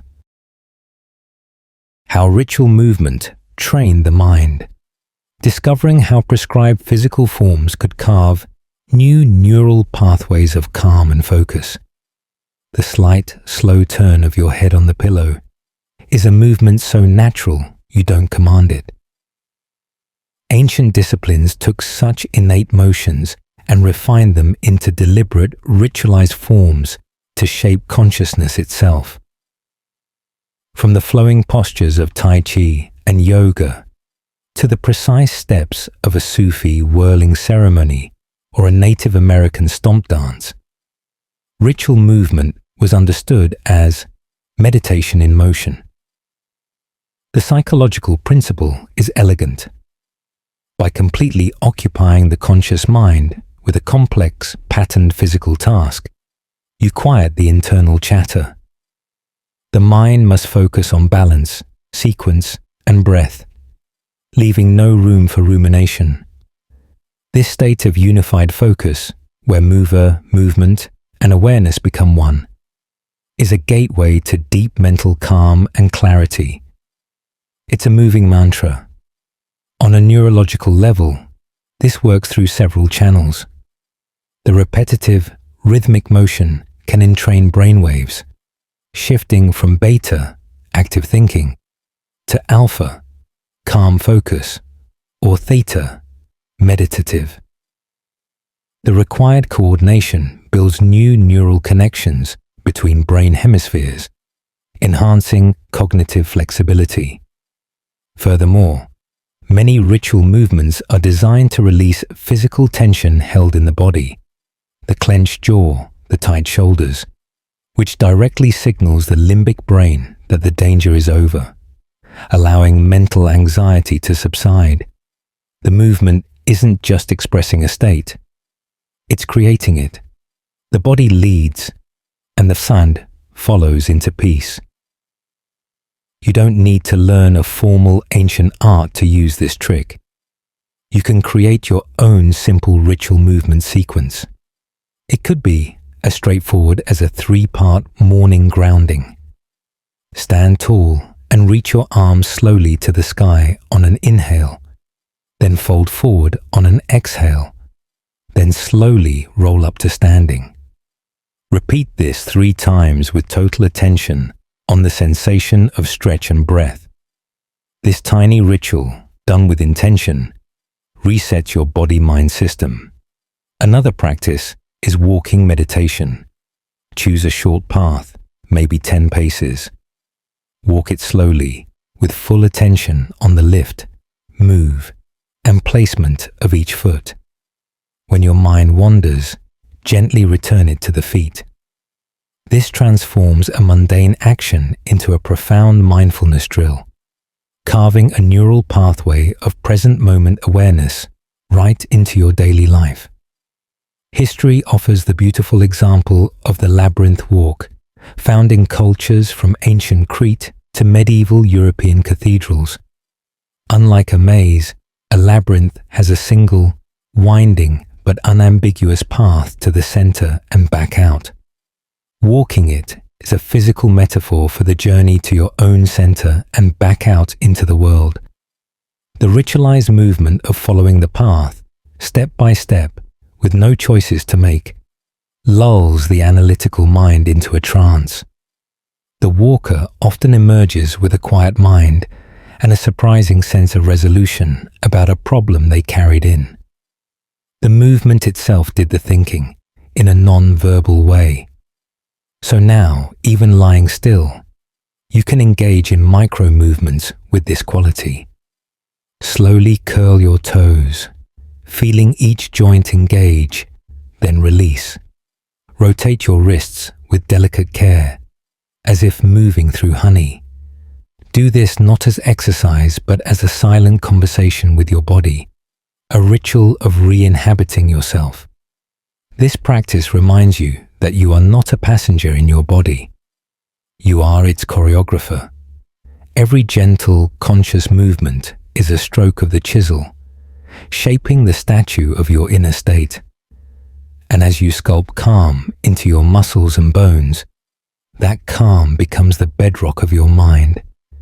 It feels like coming home to a quiet, familiar room, where every piece of furniture is exactly where it should be, and where you can finally, fully rest. Wisdom circles and collective insight. The social technology that harnessed the group mind to solve problems no individual could. The faint, almost electric sense of connection you might feel to people far away, resting just like you, is a whisper of a profound ancient truth. We think better together. Many indigenous and traditional societies relied not on lone geniuses, but on structured wisdom circles to make major decisions and solve complex problems. The format varied: the Norse Thing, the Iroquois Grand Council, the African palaver tree gatherings. But the core psychological mechanism was the same. Create a container where every voice could be heard in equality, and where the goal was not to win a debate, but to find the emergent truth that served the whole. They understood that a group, when properly facilitated, could access a kind of collective intelligence greater than the sum of its parts. This is sometimes called the wisdom of the crowd effect, but ancient circles added a sacred, intentional layer to it. The rules of these circles were designed to counteract the psychological pitfalls of group dynamics. Talking sticks or feathers ensured only one person spoke at a time, preventing the loudest from dominating. Opening prayers or acknowledgements set a tone of humility and shared purpose. Often, discussions would go on for days, allowing time for emotions to settle and deeper reflection to emerge. The process valued consensus over majority vote, meaning they had to keep talking until a solution emerged that everyone could live with. This forced genuine listening, compromise, and creative synthesis. It was a technology for generating not just a decision, but group commitment and psychological buy-in. Everyone left feeling ownership of the outcome, because their voice had been part of the weave. You can bring this ancient social technology into your modern life, in families, friendships, and workplaces. The next time your family needs to make a plan or your team faces a knotty problem, propose a circle format. Have everyone sit in a ring. State the topic clearly. Use a physical object as a talking piece, a stone, a pen, and pass it around. Whoever holds it speaks without interruption. Everyone else listens deeply. The rule is to speak from personal experience and feeling. I feel, I need, rather than accusing. You always go around multiple times if needed. The goal of the first round is just understanding, not solutions.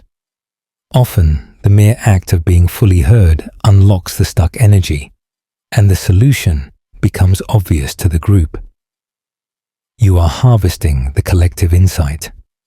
A powerful historical model is the Native American talking circle. Besides the talking stick, these circles often began with a prayer to the four directions, inviting wisdom, clarity, compassion, and strength. This ritual framing lifted the conversation from the petty to the profound, reminding participants they were part of a larger web of life and responsibility. It psychologically prepared them to speak and listen from their highest selves, not their reactive egos. The circle wasn't just a meeting format. It was a temporary sacred space, a brain trust of human hearts. As you drift in the solitary dark, feel the invisible circle you are part of. All those who have wondered, feared, hoped, and sought wisdom. Your own mind is a kind of inner counsel. The anxious voice, the calm voice, the child, the critic, the wise elder. They are all there. Can you invite them into a gentle inner circle? Give each a moment to speak without judgment. Listen to what each part of you needs.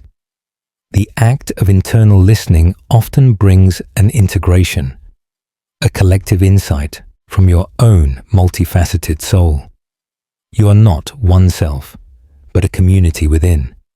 And when that community is in dialogue, guided by the gentle leader of your conscious awareness, you find a wholeness that is wise, compassionate, and deeply resilient. That wholeness is the sweetest fruit of the circle. and it is already growing inside you. Early techniques for emotional distance. The healthy art of stepping back from the storm of feeling to see its shape and path. A deep sigh escapes you, not from sadness, but from release. That sigh is a physical tool for creating a sliver of distance from a feeling. Ancient philosophies, particularly Stoicism in Greece and Rome, and certain schools of Buddhism, developed sophisticated psychological techniques for achieving apatheia or upekkha, not the absence of feeling, but freedom from being ruled by it. They knew that an emotion, in its raw, immediate surge, feels total and true. The trick was to insert a pause, a space for observation, between the stimulus and the engulfing reaction. The Stoic practice of viewing from above is a perfect example. When gripped by anger or fear, you were to mentally rise above the situation, seeing yourself as a tiny part of a vast city, a country, the planet, the cosmos. This cognitive shift in perspective made the personal drama feel smaller, less urgent, and more manageable. It was a deliberate psychological lever to reduce the emotional charge.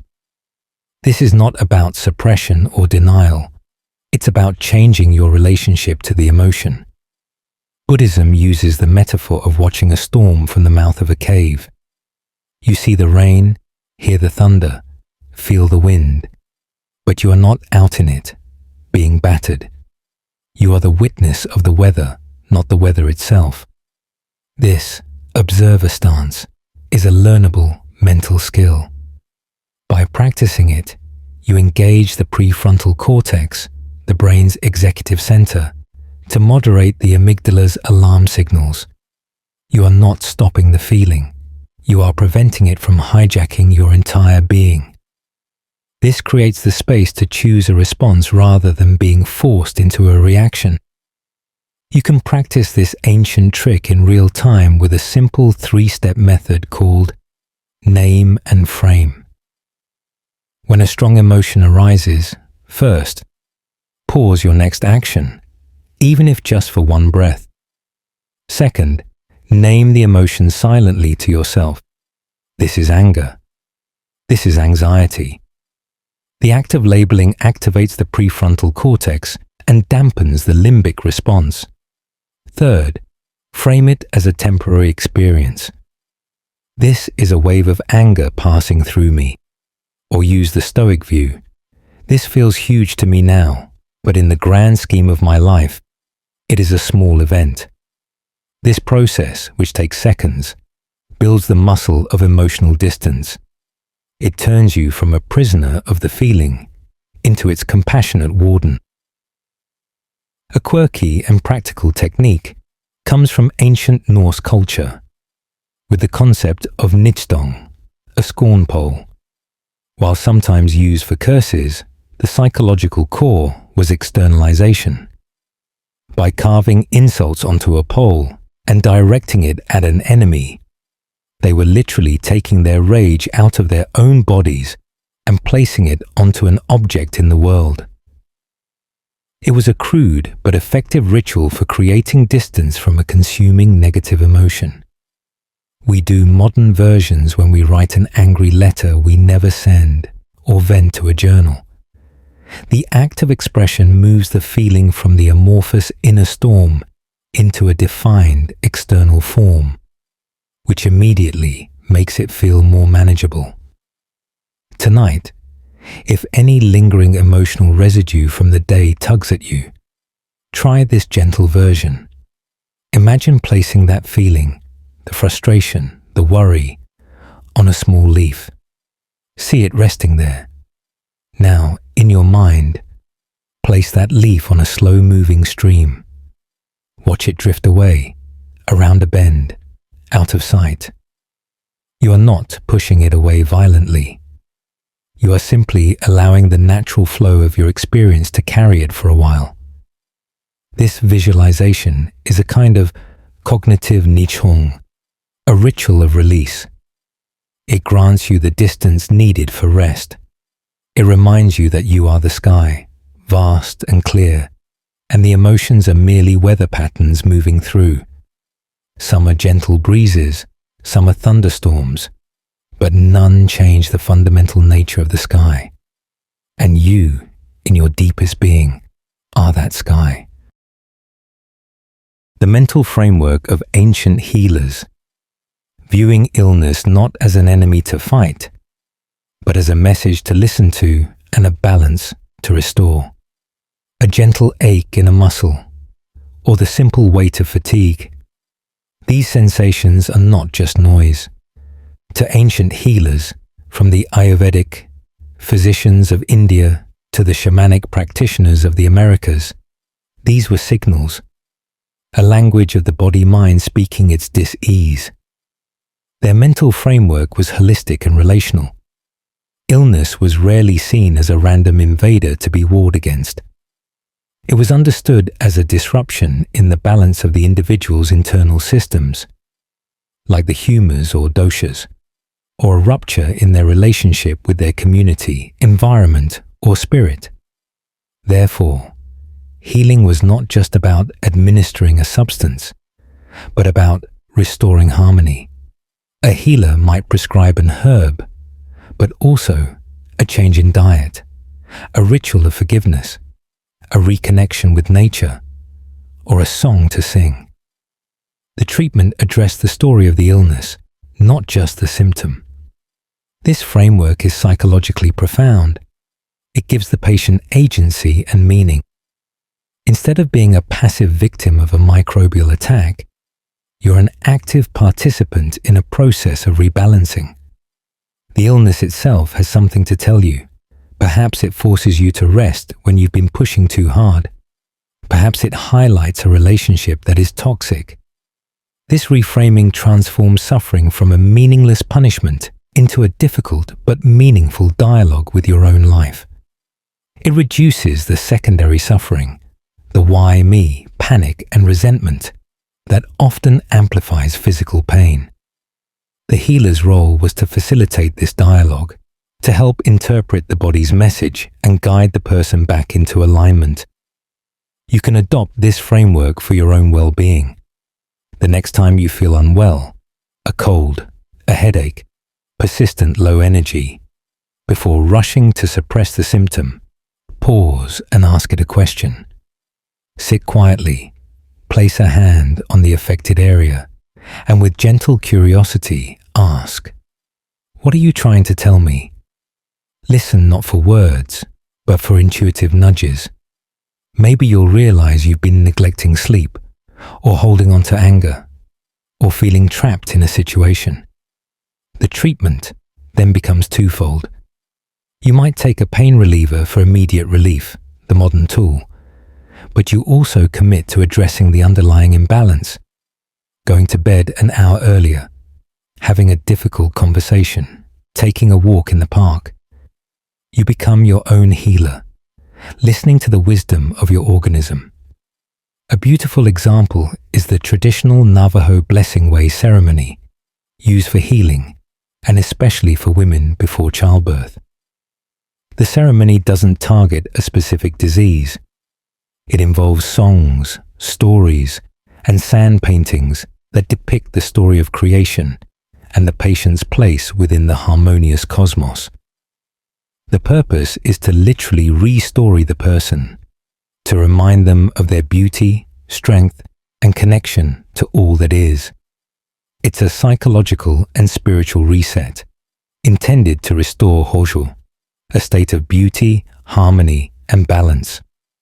The healing comes from re-establishing the person's identity as part of a beautiful, ordered whole.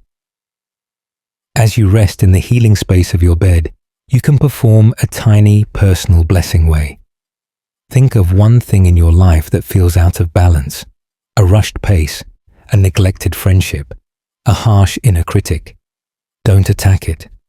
Instead, imagine what harmony in that area would feel like. See yourself in that state of balance. Feel it in your body. You are not fighting the dis-ease. You're inviting its opposite, the ease. You are singing a silent song of restoration to yourself.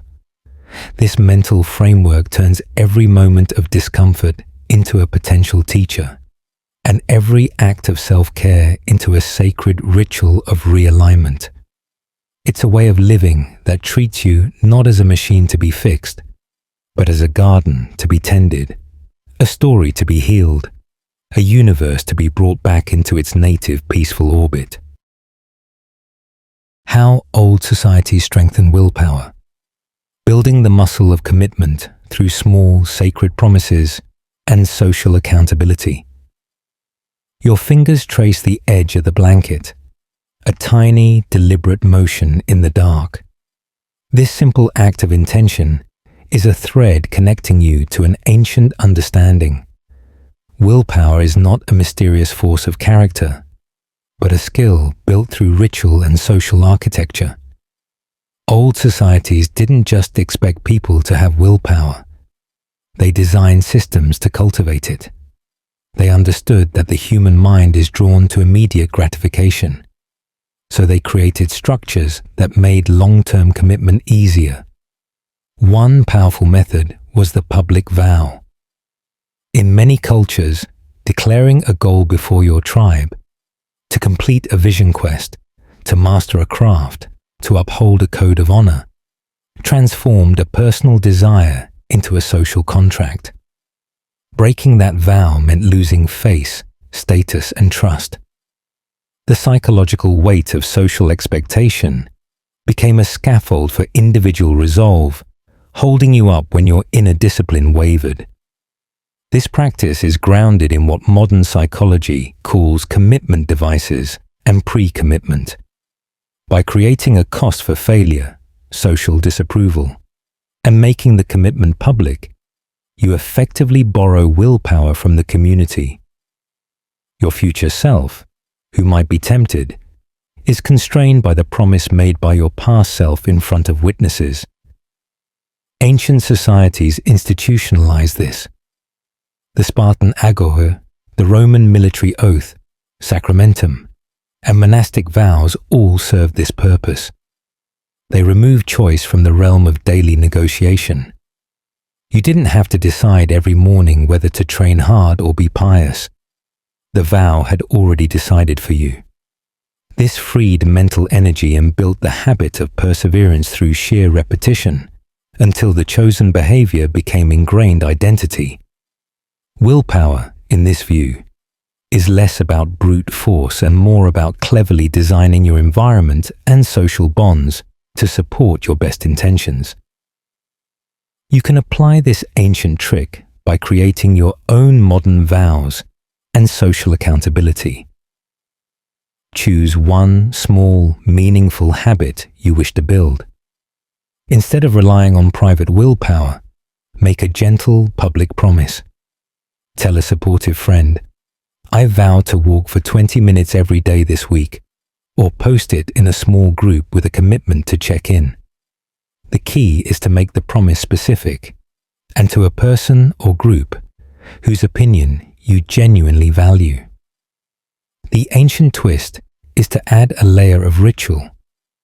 Write your promise on a slip of paper and place it under a candle.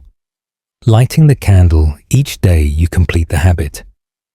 The physical act and the slight ceremony deepen the neural impression.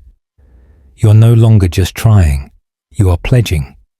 And that shifts your psychological footing from whim to covenant. A quirky historical example comes from the ancient Greek Pythagoreans. New members had to take a vow of silence for 5 years. This wasn't just about secrecy, it was a profound willpower training exercise. By committing to control one of the most automatic human functions, speech, they were building the mental muscle for self-control in all areas. The vow provided the structure. The community of fellow silent members provided the accountability. The practice taught them that willpower is like a muscle that can be strengthened with progressive overload, starting with the manageable challenge of not speaking. So tonight, consider a small sacred promise you might make to yourself for tomorrow. It doesn't have to be grand. It could be, I vow to drink a glass of water upon waking, or I vow to speak one sentence of gratitude before my first complaint. Write it down now, in your mind. See yourself following through. Feel the quiet satisfaction of keeping a promise to yourself. That feeling is the bedrock of self-trust. Over time, these tiny kept vows build a fortress of inner integrity. Willpower then ceases to be a struggle and becomes simply the natural action of a person who knows their own word is law. And in that knowing, you find a calm authority that no temporary temptation can easily shake. The secret use of silence for influence. How the strategic pause holds more power than a flood of persuasive words. The space between your breaths stretches, a quiet valley between two gentle hills. In that space, there is a potent, ancient secret. Silence is not empty. It is a container for power. From the diplomats of ancient China to the elders of Plains Indian tribes, masters of influence knew that the strategic use of silence could shape conversations, convey authority, and compel truth more effectively than any argument. They understood that most people are deeply uncomfortable with silence in social interaction. We rush to fill gaps with chatter, often revealing more than we intend or conceding points just to end the quiet. The one who can comfortably hold silence holds the psychological advantage. It creates space for reflection, builds anticipation, and signals a depth of thought that mere volubility cannot mimic. This trick leverages several psychological principles. First, the pressure to fill phenomenon. In a conversation, silence feels like a vacuum, and nature abhors a vacuum. The person with less tolerance for that vacuum will break first, often by offering a concession, a clarification, or a revealing piece of information. Second, silence projects confidence and self-containment. In a negotiation or debate, the person who speaks less appears more in control, as if they are choosing their words from a place of abundance rather than spilling them from anxiety. Third, silence allows for active listening. By not formulating your next response, you actually hear the other person more completely, enabling you to respond with greater precision and impact. Ancient orators like Cicero knew the power of the dramatic pause, a moment of silence before a crucial point to grab attention and lend weight to the words that followed. You can practice this ancient art in your daily interactions. In your next conversation, when asked a difficult question or faced with a statement you disagree with, resist the urge to jump in immediately. Pause for a full 3 seconds. Count them silently. 1 Mississippi, 2 Mississippi, 3 Mississippi. In that pause, breathe. Then respond. This does 3 things. It gives you time to think. It makes you appear more considered. And it often makes the other person lean in slightly, eager for your response. In negotiations or sales, after stating your position or making an offer, be silent. Let the other person speak next. The rule of silence after an offer is a classic technique because the first to speak after terms are laid out often weakens their position. Your silence is not passive. It is an active tool shaping the conversational field. A fascinating historical note comes from the Quakers, whose worship is built around silent waiting. In their business meetings, decisions are made not by debate, but by seeking a sense of the meeting that emerges from periods of collective silence. Anyone may speak, but there is no crosstalk. The silence between speakers is essential, allowing the previous words to settle and the next insight to arise from a deeper place than reaction. It is a practical application of using silence to access collective wisdom and avoid the pitfalls of ego-driven argument. As you rest in the generous silence of the night, feel its quality. It is not a void, but a presence. It holds you. You can practice being comfortable in this silence with yourself. So much of our internal noise is a frantic avoidance of our own depths. What might you hear if you willingly stayed in the quiet a little longer? Not forcing anything, just allowing. This practice with internal silence builds your capacity for external silence. You become a person who can be at ease in the pauses, and that ease becomes a subtle magnetic force. It draws people to you because in a world of incessant noise, the person who is comfortably quiet feels like an oasis. And in that oasis, true influence, the kind that changes hearts, not just minds, can finally take root and grow. Ancient ways to overcome social fear. Reframing the tribe from a court of judgment to a web of connection and shared humanity. A faint warmth spreads across your chest as you settle deeper into the bed, a feeling of safety that needs no audience. For our ancestors, social fear, the fear of rejection, ridicule, or ostracism, was a primal survival threat. Exile from the tribe could mean death. Yet they also developed psychological tools to mitigate this fear and foster courageous social engagement. One profound method was reframing the social world from a threatening arena of judgment into a supportive network of shared identity. Rituals of belonging were constant reminders of this. The shared meal, the communal dance, the unison chant, all were designed to induce a psychological state of communitas, where individual egos temporarily dissolve into a collective we. In that state, you are not performing for a critical jury, you are participating in a shared heartbeat. Your fear of standing out transforms into the joy of blending in. This reframe is supported by the neuroscience of oxytocin, the bonding hormone, which is released during positive social rituals and acts as a natural antidote to social anxiety.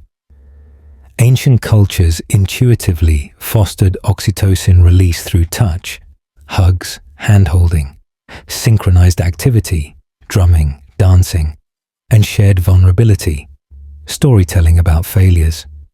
They also used humor and ritualized teasing to take the sting out of social blunders, showing that mistakes didn't lead to exile, but to laughter and reintegration. Another technique was role-playing and mask-wearing in ceremonies. By putting on a mask, an individual could temporarily shed their personal identity and the social fears attached to it, allowing for freer expression. The mask wasn't about hiding. It was about transcending the limited self that feels judged. You can use these ancient insights to soothe modern social anxieties. Before entering a social situation, consciously shift your mindset. Instead of thinking, "I hope they like me," try thinking, "I wonder who here I might connect with." This moves you from a posture of evaluation, being judged, to one of exploration, seeking connection. During the event, look for opportunities for gentle synchrony, joining in a toast, laughing at a joke, or even just matching the general pace of conversation. This subtle mirroring triggers feelings of belonging. If you feel anxious, remember the mask principle. You are not just you, you're also playing the role of guest, colleague, or friend. Adopting a role can provide a helpful psychological distance, allowing your natural social abilities to operate without the interference of self-consciousness. An elegant example comes from the ancient Greek symposium. After dinner, men would recline together, drink diluted wine, and take turns singing scholia, drinking songs, often playful or philosophical. The rules of the symposium, the shared cup, the order of singing, the thematic play, created a structured container for social bonding. The moderate intoxication lowered inhibitions, but the structure prevented chaos. It was a designed environment to overcome social stiffness and foster camaraderie and intellectual exchange. The fear of saying something foolish was diminished because the context was framed as one of playful, poetic expression, not serious debate. Tonight, as you lie alone, you can extend this reframe to your inner world, that critical inner voice that replays social missteps. See it not as a judge, but as a worried part of you that desperately wants to belong. Thank it for its concern, then remind it and yourself that you are already part of a vast human web. Every person sleeping in your city, every listener of this script, every ancestor who ever felt a flicker of social fear, you're connected to them in the shared, vulnerable project of being human. Your fear is not a flaw. It is a testament to your deep, evolutionary need for connection. And that need, when embraced, becomes the very bridge that leads you out of isolation and into the warm, messy, beautiful community of life. Let that feeling of connection be the blanket that covers you now, a soft weight of belonging that needs no proof. How archetypes shaped thought patterns. How ancient codes of character provided ready-made maps for navigating life's complex journeys. The shadows in the room seemed to form familiar shapes for a moment, a face, an animal, before dissolving again. This tendency to see patterns, especially human patterns, is the bedrock of archetypes. Ancient cultures didn't have psychology textbooks, but they had a sophisticated understanding of human nature codified in archetypal figures. The hero, the trickster, the mother, the wise old man, the shadow. These were not just characters in stories, they were cognitive maps, mental shorthand for complex sets of behaviors, motivations, and life stages. By knowing the archetypes, an individual could understand their own impulses and those of others. Feeling a call to adventure?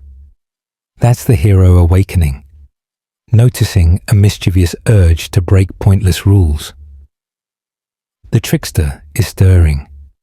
These internal forces became less confusing and more manageable when they could be named and recognized as universal patterns, not personal quirks. This system provided a profound psychological service. It normalized the human experience.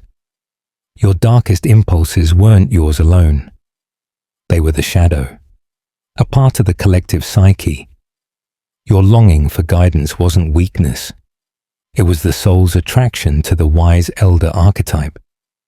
This depersonalization reduced genderisme, shame and anxiety. Furthermore, archetypes provided role models for behavior. In a crisis, you could ask, how would the sovereign act here? Or, what would the lover value? This was a form of ethical and practical reasoning that drew on a deep well of mythic wisdom. Jung later theorized that archetypes are innate, universal psychic structures, and ancient cultures had already built entire civilizations in dialogue with them. You can use this ancient map to navigate your own inner landscape. Start by identifying which archetypes feel most active in your life right now. Are you in a caregiver phase, nurturing others? Or a seeker phase, longing for something more? You can consult lists of archetypes, like the warrior, the sage, the jester, the everyman, and see which resonate. Then, consciously dialogue with that energy. If you need courage, invoke the warrior archetype. Stand taller, speak firmer, protect your boundaries. If you need perspective, invoke the sage. Step back, ask questions, seek knowledge. You are not pretending. You are aligning with an eternal pattern of human potential that already exists within you. It's a way of giving your psyche a clear, resonant role to play, which simplifies decision-making and amplifies your natural strengths. History is rich with archetypal systems. The Hindu concept of the avatars of Vishnu, like Rama the king, Krishna the lover teacher, Buddha the sage, is a divine expression of archetypes descending to restore order. In ancient Egypt, the goddess Ma'at represented order, truth, and justice, an archetype that governed both cosmic and social conduct. Citizens were encouraged to speak Ma'at and do Ma'at, aligning their personal behavior with this universal archetype of harmony. It was a powerful psychological tool for social cohesion and personal integrity. As you drift towards sleep, you might playfully ask, which archetype is guarding your rest tonight? Perhaps the gentle mother, offering comfort, or the peaceful sage, quieting your thoughts. You can invite them in. This is not childish fantasy. It is a sophisticated method of parts work, engaging with sub-personalities for healing and guidance. By recognizing the archetypal currents in your life, you see your story as part of a grand, mythic tapestry. Your struggles and triumphs are echoes of timeless patterns. This doesn't diminish your uniqueness, it ennobles it. You are not just living a random life. You are participating in the eternal human drama, playing a role that is both ancient and utterly new. That realization brings a deep comfort, a sense of being held in a story much larger than your own. A story whose ending is always, somehow, a homecoming. The mindset behind ancient leadership, the shift from commanding authority to embodying responsibility and holding space for the group. The weight of the covers feels like a gentle, even pressure across your body. Not oppressive, but containing. This is a physical echo of the ancient ideal of leadership. Not a pyramid with one at the top, but a circle with one at the center, holding the space. In many traditional societies, from the Cherokee to the early Germanic tribes, leaders were often chosen not for their desire to rule, but for their demonstrated service and wisdom. The mindset was one of stewardship, not ownership. A chief or elder's primary role was to ensure the well-being of the people and the balance of the community with the land. Their authority was granted by the group and could be withdrawn if they failed in their duty. This created a psychology of reciprocal responsibility. The leader served the people, and the people, in turn, granted them honor and followed their counsel. It was a covenant, not a command. This leadership model is psychologically healthy for both leader and group. It prevents the corruption of absolute power by embedding accountability into the structure. It also frames leadership as a burden of care, which attracts a different kind of person than a model that frames it as a prize of dominance.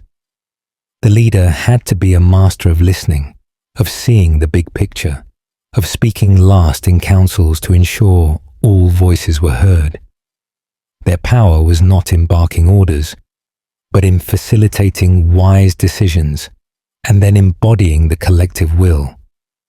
They were the calm center of the storm, the one who held the anxiety of the tribe so others could function.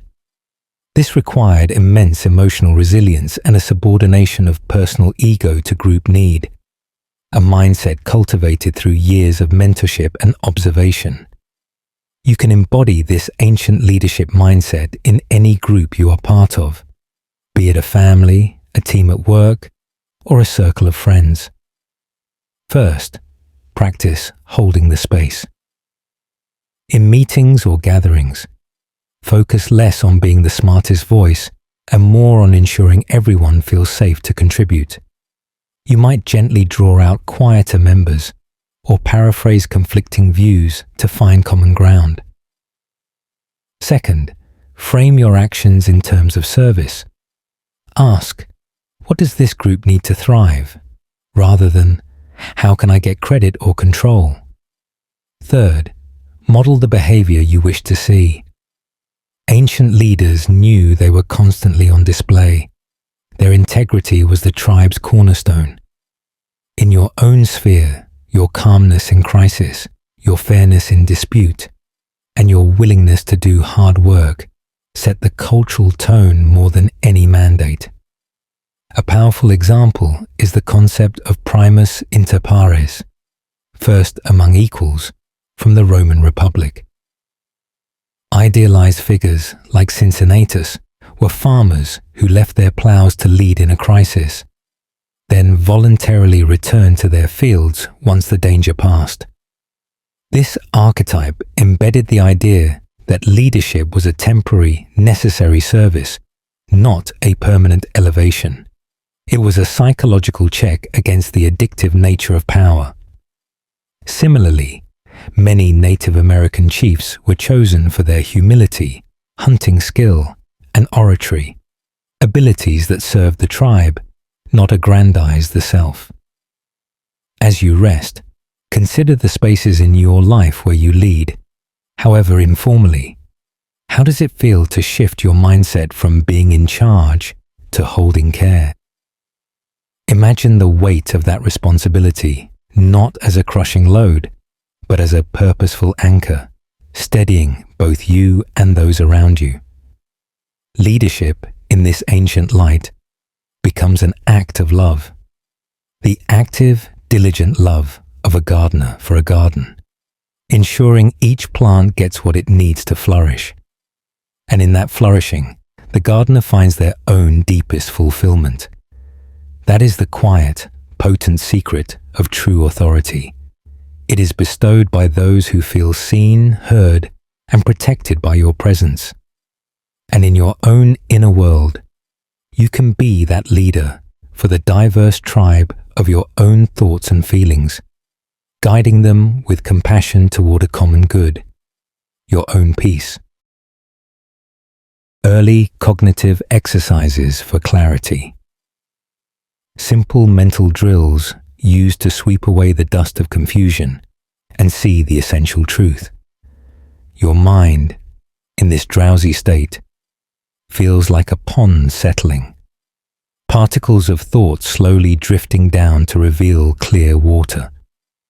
Ancient philosophers and mystics developed deliberate exercises to induce this state of mental clarity on demand. They were cognitive craftsmen. The Stoics, for instance, practiced premeditatio malorum, the premeditation of evils. This wasn't pessimistic worry. It was a clarity drill. By vividly imagining the worst-case scenarios, loss of status, health, even life, and then realizing they could endure them, they stripped future fears of their fuzzy, terrifying power.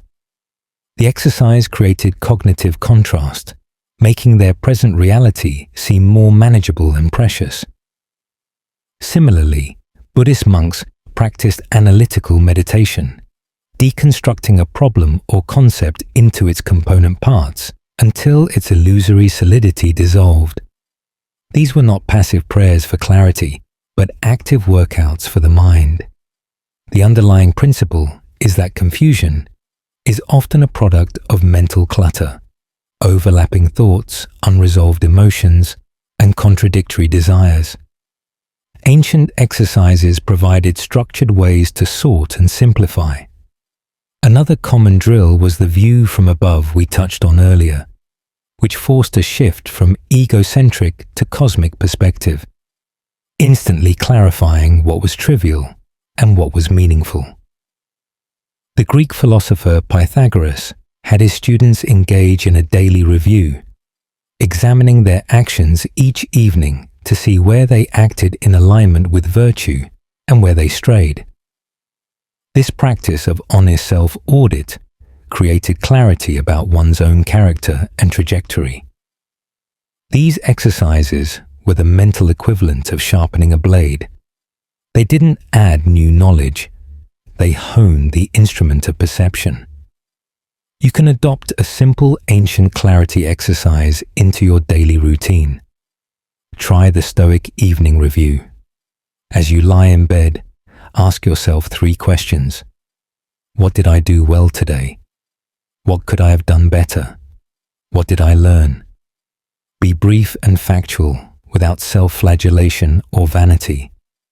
This 5-minute practice organizes the chaos of the day into a coherent narrative of growth, providing closure and clarity before sleep. For immediate clarity in a muddled moment, use the divide and conquer method from Aristotle. Take a sheet of paper and draw a line down the middle. On one side, write, "Things within my control." On the other, "Things outside my control." List your worries. The mere act of categorization drains emotional charge and reveals where your energy should fruitfully go. The fog lifts because you've given your thoughts a map. A quirky and potent example is the ancient practice of ars memoriae, the art of memory, which used imagined physical spaces, memory palaces, to store information. To achieve clarity of recall, practitioners would mentally walk through a familiar building, placing vivid images representing facts in specific locations. This exercise forced extreme visual and spatial clarity, organizing abstract data into a concrete, navigable landscape. It trained the mind to think in orderly, structured ways, which then spilled over into general problem-solving. Clarity of memory fostered clarity of thought. Tonight, as thoughts swirl, give them this gift of order. Imagine your mind is a library. Each concern, each memory, each plan is a book. Mentally walk along the shelves, and one by one, gently slide each book back into its proper place. There is a section for yesterday, a section for tomorrow, a section for ideas, a section for feelings. See them all neatly ordered. The library is quiet, well lit, and calm. You are the librarian, in charge of this vast collection.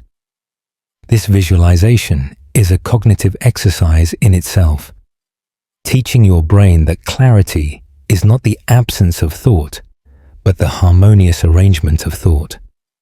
And in that arranged quiet, you can find the one book you truly need, the story of your own peace, and open it to a fresh, blank page, ready for the new day. The psychology of sacred geometry. How shapes and patterns resonated with the deep structures of the mind to induce states of peace and understanding. The square of your pillow, the curve of your eyelid, the spiral of a whirl in your ear. Your world is built of geometry. Ancient cultures, from the Egyptians to the Mandalists of Tibet, believed these shapes were not arbitrary, but the fundamental language of the cosmos, and that engaging with them consciously could tune the human psyche. Sacred geometry, the study of shapes like the circle, the vesica piscis, the golden spiral, and the flower of life, was a psychological technology. Gazing upon a perfectly drawn mandala or meditating in a temple built to harmonic proportions was designed to quiet the discordant mind and induce states of awe, unity, and insight. The theory was that these perfect forms mirrored the underlying order of reality and, by extension, the deepest structure of a well-ordered mind, By focusing on external harmony, you invited internal harmony. This practice has a solid psychological basis in our brain's innate preference for certain patterns. We find symmetry, fractal patterns, like those in ferns or coastlines, and the golden ratio inherently pleasing and calming. This is likely because they reflect the patterns of our own biological growth and the natural world we evolved in. Focusing on them can reduce physiological stress. Furthermore, the complexity of a mandala, for example, requires a gentle, sustained focus that draws the mind away from its chaotic narratives and into a state of flow. The geometric pattern acts as a yantra, a tool for concentration, leading the viewer from the outer form to an inner, formless experience of peace. It's a visual mantra. You can use this ancient trick without any special tools. Simply find an image of a sacred geometric pattern, a simple mandala, the seed of life, a labyrinth. Set a timer for 3 minutes and gaze softly at its center. Let your eyes trace the lines and curves without effort. When your mind wanders, gently bring it back to the pattern. Notice how your breathing naturally deepens and your thoughts slow. You are using your visual cortex to entrain your whole brain toward order. Alternatively, you can draw these shapes. The act of meticulously creating a geometric pattern with a compass and straight edge is a deeply meditative, focusing exercise. It requires precision and patience, forcing the mind into a state of calm, single-pointed attention. The product is less important than the process of aligning your hand and eye with perfect form. A fascinating historical application is found in Gothic cathedral architecture. The soaring vaults, rose windows, and floor plans were meticulously designed using sacred geometry, often based on the square and the circle, representing earth and heaven. The intent was that entering such a space would instantly lift the soul from the mundane to the divine, inducing a sense of wonder and humility. The geometry of the space was a silent sermon, shaping the psychological and spiritual experience of every visitor.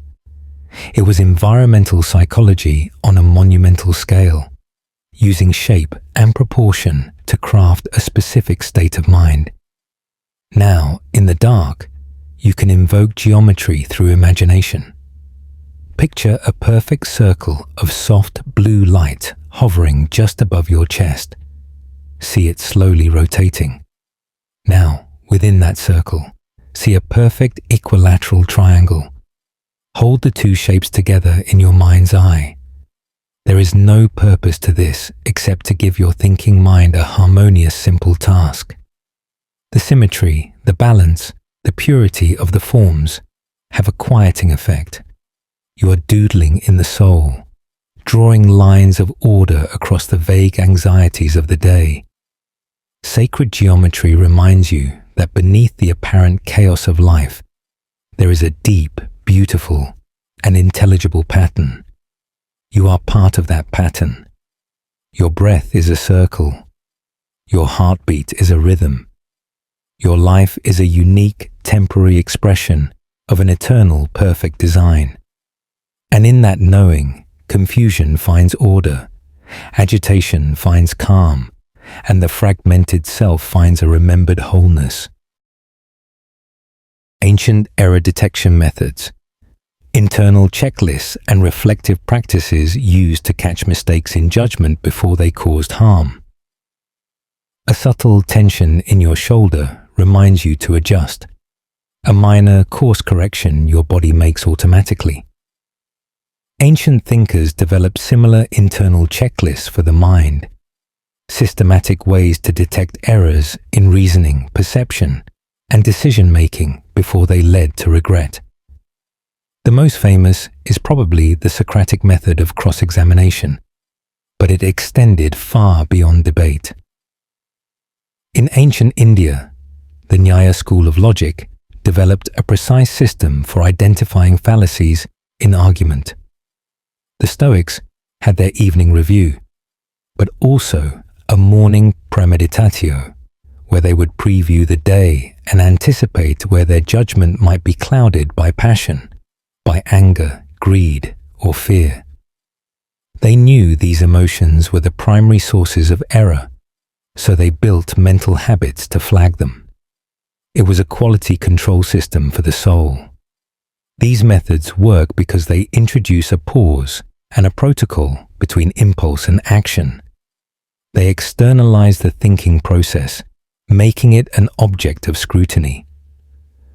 One powerful Stoic technique was to imagine advising a friend in your situation. We are often wiser and less emotionally entangled when thinking about others' problems. By psychologically distancing yourself, what would I tell my brother to do? You bypass your own biases and see the error more clearly. Another widespread ancient method was seeking counsel from elders or peers, not because they were infallible, but because the act of explaining your reasoning to another person often reveals its flaws. Your tongue stumbles over the weak point your mind had glossed over. You can build your own error detection routine. Create a simple mental checklist for significant decisions. It might have 3 questions. 1. What emotion is driving me right now? Name it. 2. What is the worst realistic outcome if I'm wrong? Not the catastrophic fantasy, the realistic consequence. 3.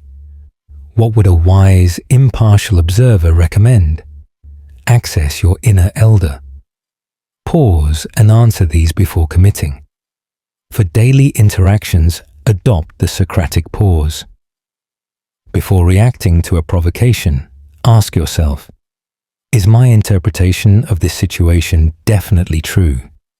What is another possible explanation?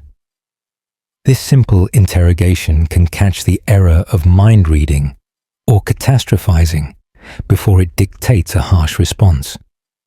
You are installing a benevolent gatekeeper in your own mind. An intriguing example comes from the ancient Persian tradition of royal advisors. It is said that a king had a council whose role was solely to play devil's advocate, to argue against the king's proposed plans to surface potential flaws. This institutionalized the error detection function. In your own life, you can appoint an inner council of archetypes: the sage, the warrior, the caregiver, the jester, and mentally ask each for their perspective on a decision. The jester might ask, is this taking itself too seriously? The caregiver might ask, who could be hurt? This playful internal dialogue surfaces angles a single, monolithic you might miss.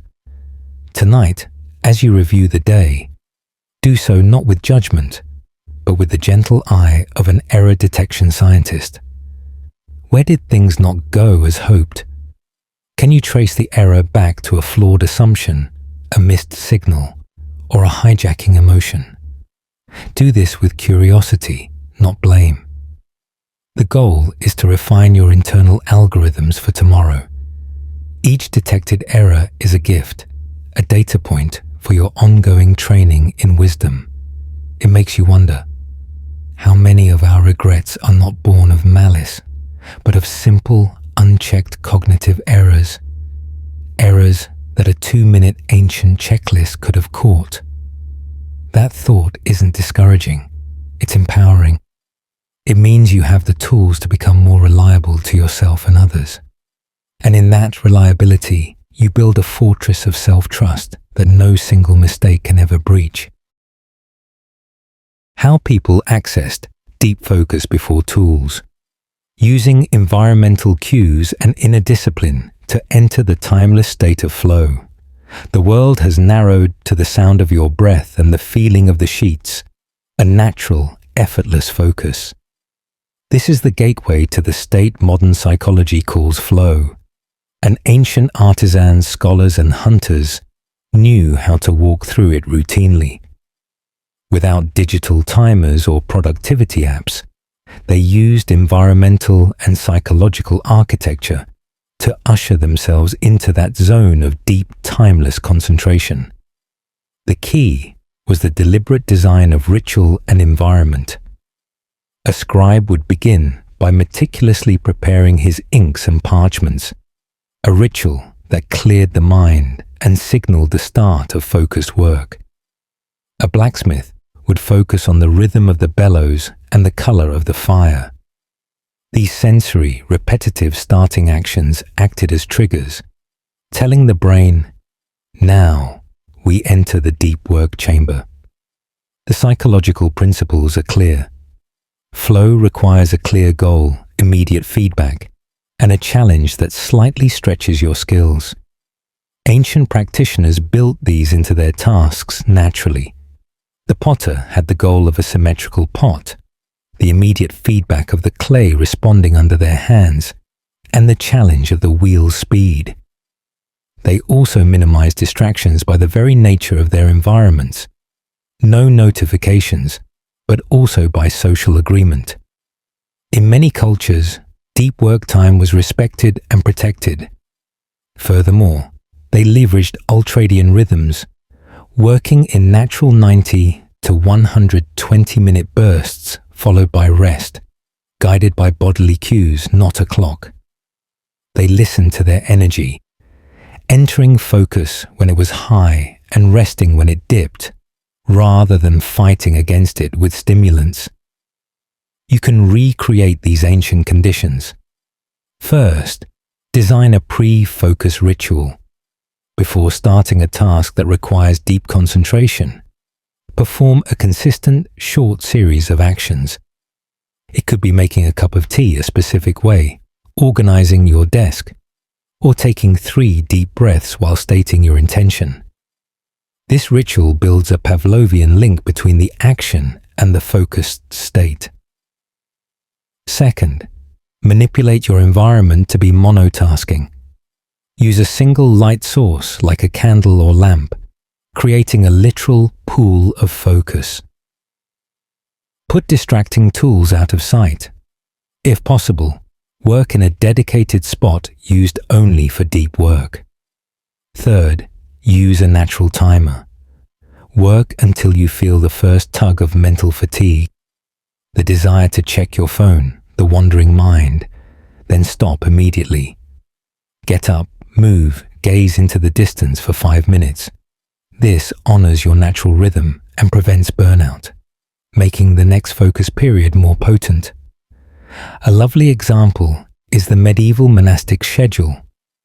Monks engaged in lectio divina, divine reading, a slow, contemplative reading of scripture, and ora et labora, prayer and work, which included hours of silent manual labor like gardening or copying manuscripts.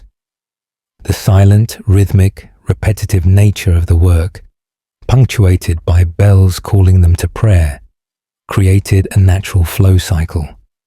The bells didn't interrupt flow, they structured it, providing mandatory breaks that prevented exhaustion and renewed attention.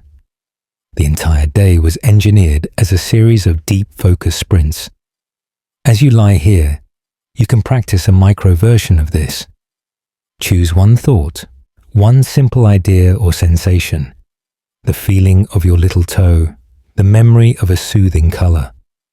Bring your full, gentle attention to it. If your mind wanders, that's okay. Just guide it back, as a monk would gently return to the text. You are training the muscle of monotasking focus in the simplest possible field. This skill, one strong, can be applied anywhere. Deep focus is not a modern luxury. It is an ancient birthright. It is the state where you lose yourself and find your deepest capabilities. It is where time stops and creation begins. And you can access it not by fighting distraction, but by crafting a small, sacred space, externally or internally, and then stepping into it with intention, again and again. Rituals for resetting the inner state. Deliberate ceremonies that acted as a soft reboot for a frazzled or fragmented psyche. You turn onto your side, a full body motion that marks a transition from one state of rest to another. Our ancestors formalized such transitions into powerful reset rituals. After a hunt, a battle, a period of mourning, or even a long day's labor, they didn't just collapse. They performed ceremonies to deliberately shed the accumulated psychological energy of the previous activity and return to a neutral, centered baseline. A warrior might wash in a river, physically and symbolically cleansing the blood of conflict. A farmer might touch the hearth upon entering the home, leaving the concerns of the field at the threshold. These rituals were psychological airlocks, preventing the emotional contaminants of one sphere from poisoning another. They acknowledge that the inner state is sticky and needs a conscious process to change. The efficacy lies in the principle of state-dependent memory and learning. Your brain associates certain emotions and mindsets with contexts. A ritual creates a strong, multisensory context shift that tells your brain, that mode is over.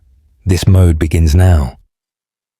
The physical actions, the change of location, the symbolic objects, all send a unified signal to the nervous system to stand down from one pattern and initialize another. This is why rites of passage are so powerful. They use intense ritual to forcibly delete the old identity, child, and install the new one, adult. For daily resets, the rituals were gentler, but followed the same pattern. A clear endpoint, a transitional action, and a clear beginning point. You can design personal reset rituals for the challenging transitions in your life. The most common need is the work to home shift. Create a 5-minute ritual to perform before entering your home or when you first arrive.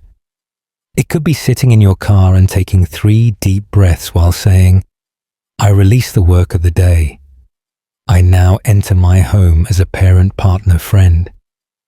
Or change your clothes immediately upon entering, a powerful physical signal of role change. Another potent reset is a worry dump ritual before bed. Spend 2 minutes writing down everything on your mind on a piece of paper, then fold it and place it in a box, literally containing your concerns.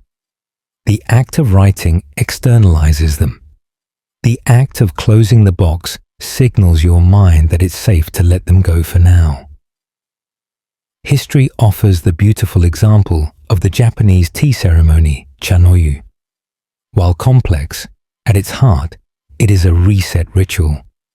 Every detail, the cleansing of the utensils, the specific steps, the focused attention on the present, is designed to pull participants out of their worldly concerns and into a state of ichiko ichie, one time, one chance, one meeting, a profound presence and harmony. It is a hard reboot for a cluttered mind, achieved through simplicity, order, and beauty. Even viewing the ritual has a calming, resetting effect. Tonight, as you prepare for sleep, you are already in a reset ritual.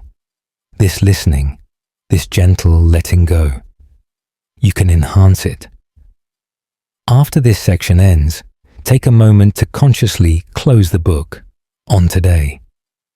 In your mind, see yourself placing the day's events, both good and bad, onto the pages of a heavy, beautiful book.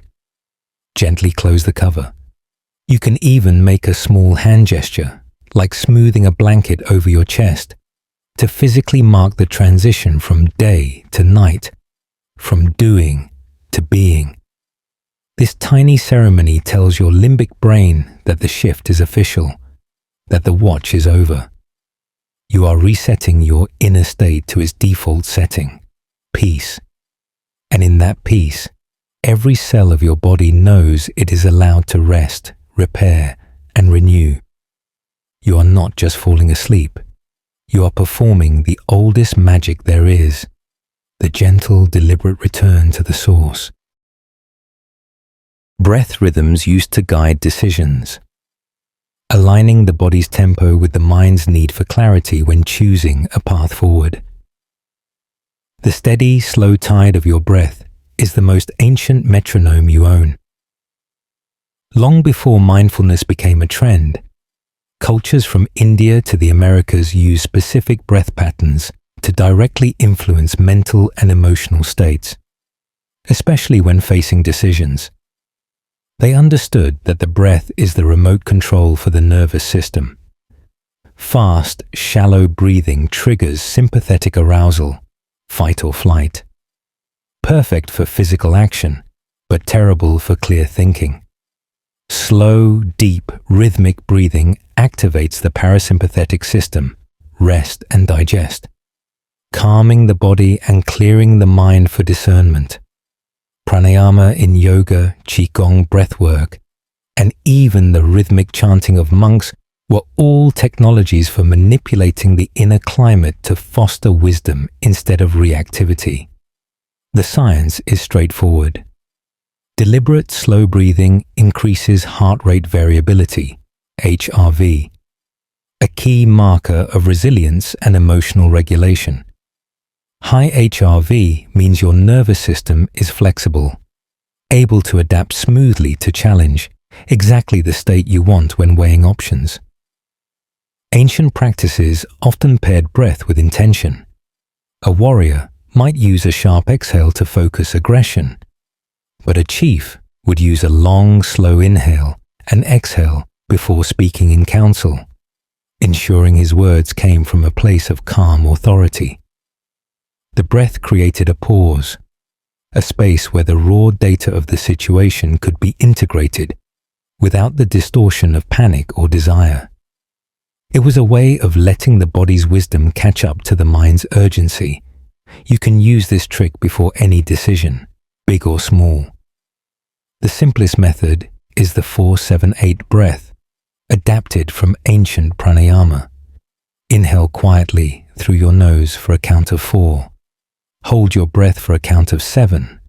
Exhale completely through your mouth for a count of 8. Do this 4 times. This pattern is a powerful nervous system sedative. It forces your heart rate to slow and your mind to focus on counting, breaking the cycle of anxious rumination.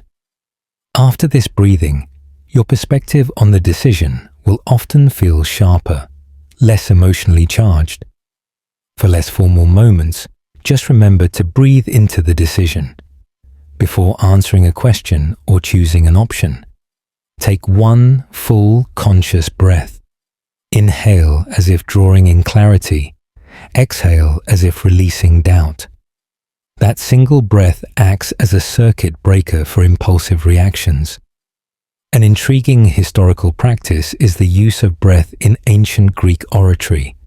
Speakers like Demosthenes would train not just their words, but their breath control, to deliver long, powerful speeches without gasping. This was practical, but it also had a psychological effect. A leader who breathes steadily appears in command, both of themselves and the situation. Their calm breath rhythm would subtly influence the audience's own breathing, creating a collective calm conducive to persuasion.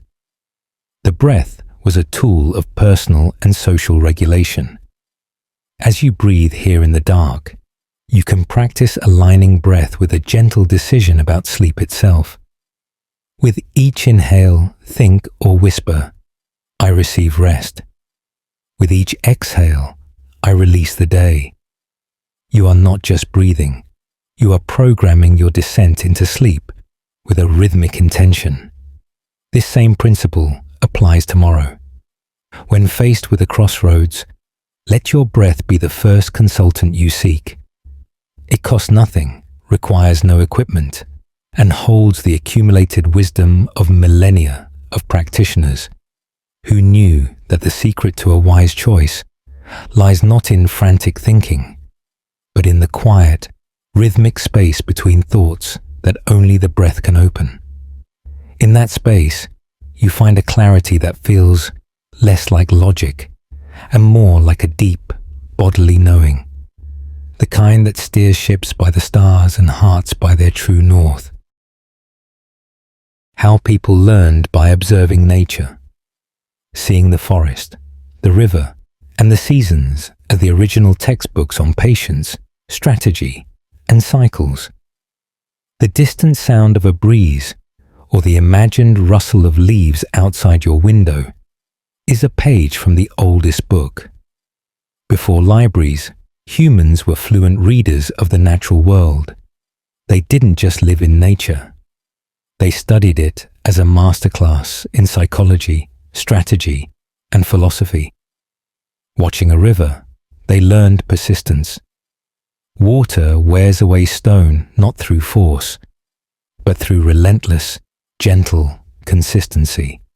Observing the seasons, they internalize the inevitability of cycles. No winter lasts forever. No summer avoids the fall.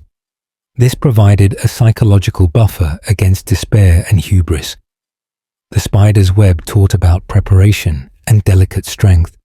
The hunt taught about patience, and reading subtle signs. Nature was a mirror, reflecting back the laws of life in a language of action, consequence, and pattern. This observational learning was active, not passive. It involved mimesis, imitation. Shamans would mimic the movements of animals to understand their essence and perhaps borrow their strengths. Warriors would study the stalk of a predator. Leaders would note how a flock of birds moves as one without a visible leader, hinting at decentralized, intuitive coordination. This practice cultivated analogical thinking, the ability to see parallels between disparate domains, a skill at the heart of creativity and problem-solving. By seeing their own struggles reflected in the struggle of a seedling pushing through cracks in stone, they gain both perspective and practical metaphors for resilience. You can re-engage with this ancient curriculum. Start with a sit spot practice. Choose a place in nature, a park, a backyard, even a view of a tree from a window. Go there regularly, not to hike or achieve, but just to observe. Watch how the light changes, how the insects behave, how the plants grow. Ask yourself quiet questions. What here is resilient? What is adaptable? What works in cooperation? Don't force answers, just let the observations simmer. You'll find that lessons emerge. A tangled vine finding a path upward becomes a lesson in flexible persistence. The decomposition of leaves becomes a lesson in the necessity of letting go for new growth. You are not just relaxing, you are downloading ancient cognitive software for systems thinking. A profound example is the Chinese art of feng shui, which is essentially the practice of observing how the energy, QE, of the natural world flows through landforms, wind, and water, and then aligning human dwellings with those patterns to promote harmony and prosperity. At its core, it is a system for learning from the strategic placement and flow observed in nature and applying it to human psychology and social organization. A house placed like a sheltered grove feels safe. A path that curves like a river feels more inviting than a harsh straight line. It is applied nature wisdom. Tonight, let your mind wander to a natural scene you love. A forest, a beach, a mountain meadow. In your imagination, walk through it slowly. What does it teach you about rest? Perhaps the deep roots of the trees suggest grounding. The flowing stream suggests releasing thoughts. The dormant field in winter suggests the necessity of fallow periods. You are part of this system, not separate from it. Your own life has seasons, weather patterns, periods of growth and dormancy. Seeing yourself in this way can dissolve the artificial pressure of constant, linear progress. It offers the gentle, liberating truth that you, too, are a natural phenomenon, subject to cycles and deserving of the same patience you would extend to a growing thing. That realization is a deep exhale for the soul, a homecoming to a wisdom older than thought. The mental power hidden in repetition. How chanting, weaving, and walking transformed boring routine into a trance of tranquility and insight. The gentle, repetitive sound of this narration, word after word, has a lulling effect. This is no accident. It taps into one of the oldest psychological technologies, deliberate repetition. Across the globe, our ancestors used repetitive actions, chanting sacred syllables, weaving cloth, grinding grain, walking pilgrimage routes, to induce altered states of consciousness that fostered peace, community bonding, and even insight. They knew that repetition is a doorway out of the analytical mind. When an action or sound is repeated enough times, the conscious thinking brain, bored by the monotony, begins to quiet down. This allows the subconscious, intuitive mind to rise to the surface. The repetitive action becomes a vehicle, a canoe that carries you across the choppy waters of thought into the still lake of awareness. Neurologically, repetition can entrain brainwaves. The steady beat of a drum or the rhythm of a chant can synchronize the brain's electrical activity, guiding it into theta or alpha states. States associated with deep relaxation, creativity, and access to memory. Furthermore, repetitive manual labor like weaving or pottery created a moving meditation, where the hands' known motions freed the mind to wander in a productive, diffuse way. Solutions to problems would often pop into the weaver's mind, not in spite of the repetition, but because of it. The repetition acted as a cognitive scrubber, clearing away the mental static so the signal of intuition could come through clearly. You can harness this power without joining a monastery. Incorporate mindful repetition into your day. Choose a simple, repetitive task, washing dishes, folding laundry, raking leaves, and do it with full attention on the sensations and the rhythm. Let it become a mantra of motion. For a more formal practice, try mantra repetition. Choose a simple, positive word or phrase like peace, I am calm, or even a neutral sound. Silently repeat it in sync with your breath for 5 minutes. When your mind wanders, gently return to the repetition. You're not trying to believe the phrase. You are using its repetitive sound as a tool to quiet the mind. The peace comes from the quieting, not the content. Another practice is repetitive walking, as in a labyrinth or even just pacing in a circle in your garden, focusing on the feel of each step. History is filled with powerful examples. The Gregorian chant of medieval monks used repetitive melodic phrases in Latin to elevate the mind and unify the choir. The Hindu and Buddhist practice of japa, repetition of a mantra using a mala, prayer beads, uses tactile repetition, feeling each bead, combined with auditory repetition to deepen focus. In West Africa, the repetitive, complex rhythms of drumming were used to tell stories, communicate, and induce trance states for healing and divination. In all cases, repetition was the engine of psychological transformation. Tonight, let your breath be your repetitive mantra. Follow its cycle, in and out, like waves on a shore. With each cycle, feel yourself settling deeper. You are using the oldest rhythm in the world, the rhythm of life itself, to guide you into rest. Repetition is not boredom. It is the drumbeat of the universe, the pulse of galaxies, the turning of seasons.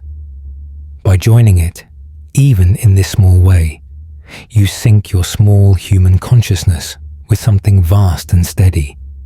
And in that synchronicity, you find a relief from the need to be novel, to be clever, to be constantly producing.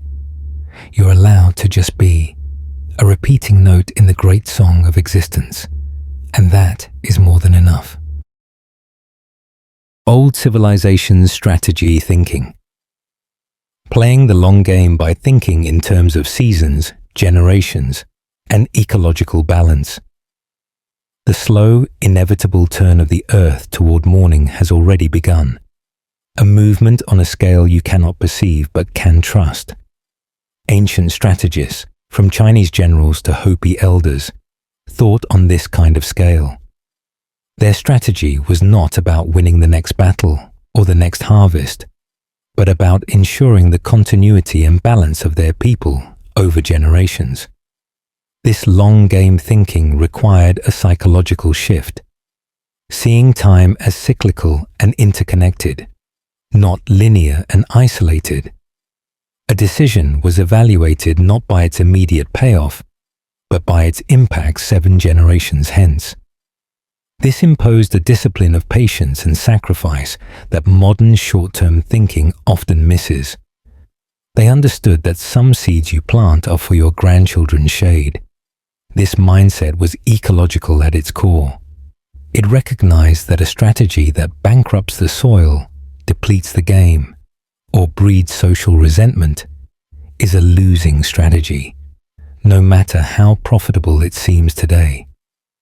The ancient Chinese concept of Shi strategic advantage wasn't about having a bigger army, but about positioning yourself within the larger flow of circumstances, political, seasonal, moral, so that success becomes almost inevitable, like water flowing downhill.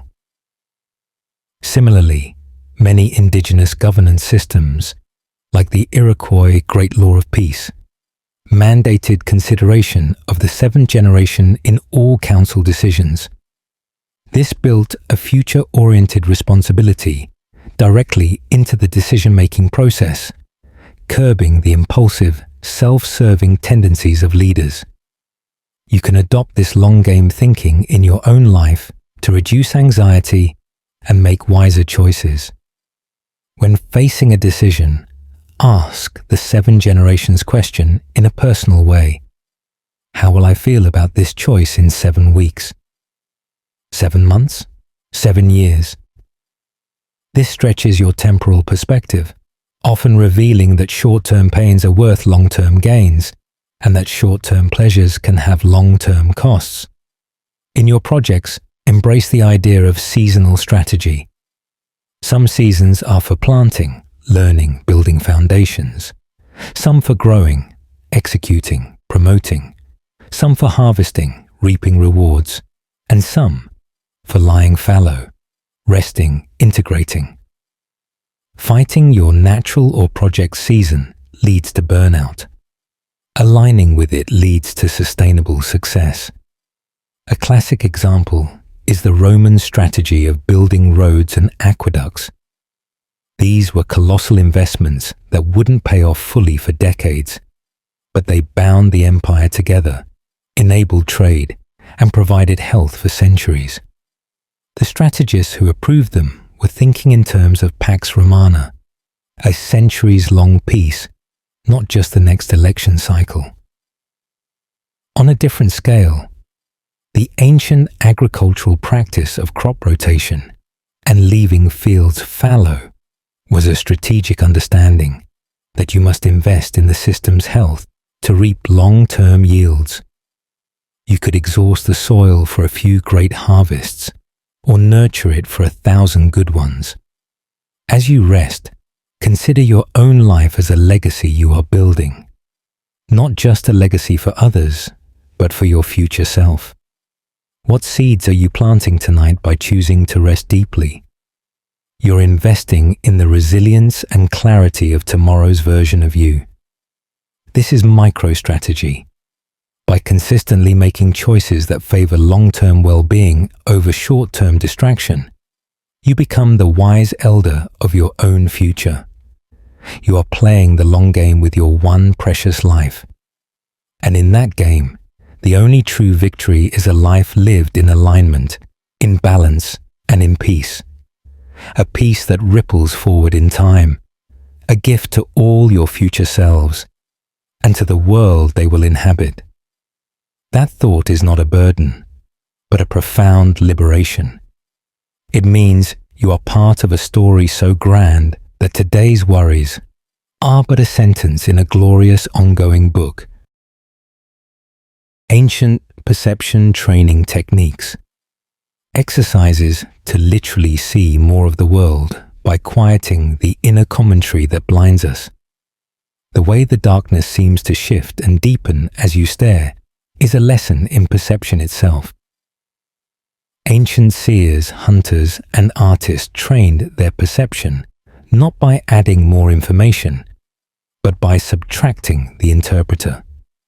They practiced what we might call bare attention. A bushman tracker wouldn't look for tracks.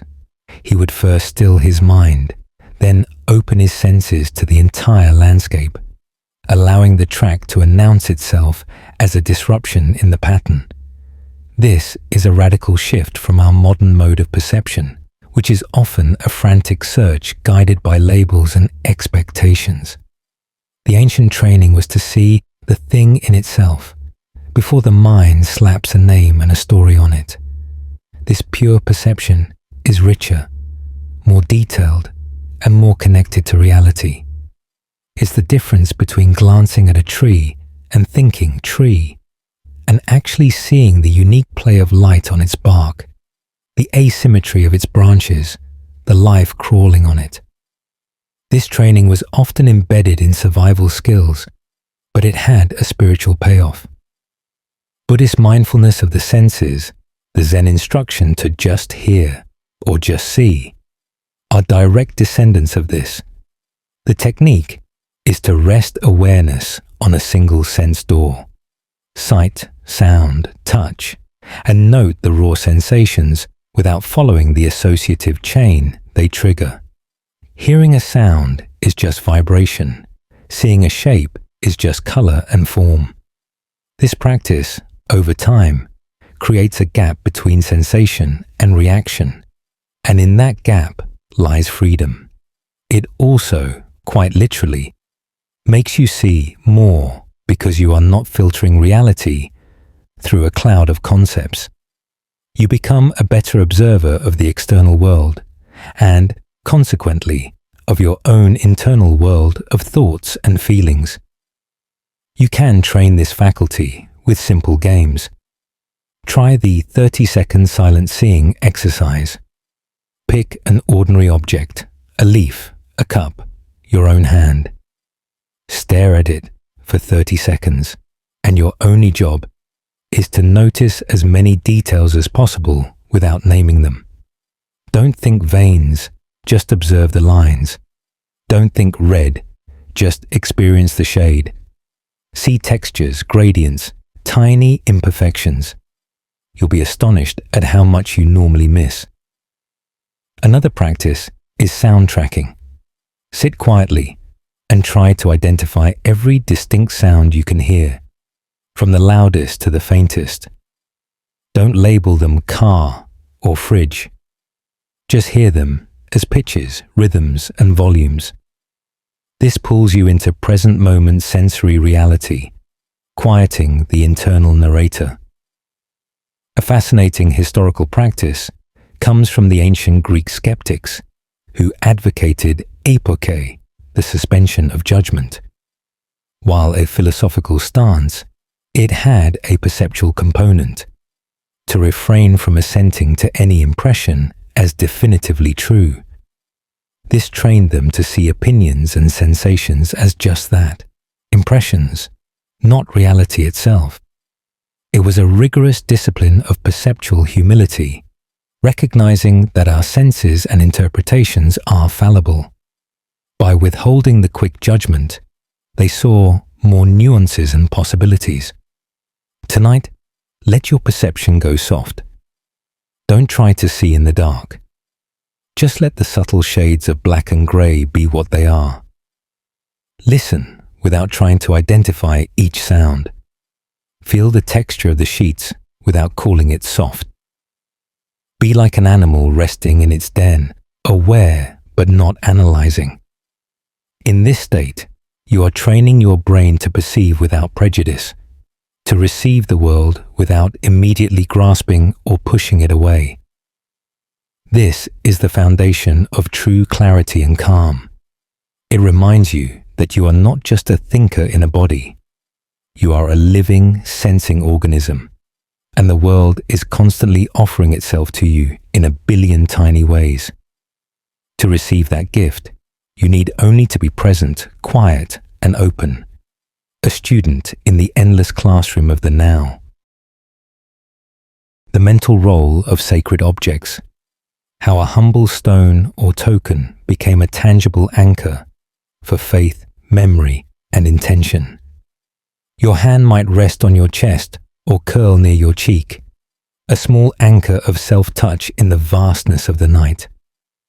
For our ancestors, sacred objects served a similar anchoring purpose, but for the soul, a fetish in the original sense, a carved figure, a special stone, a bundle of herbs, was not worshipped as a god.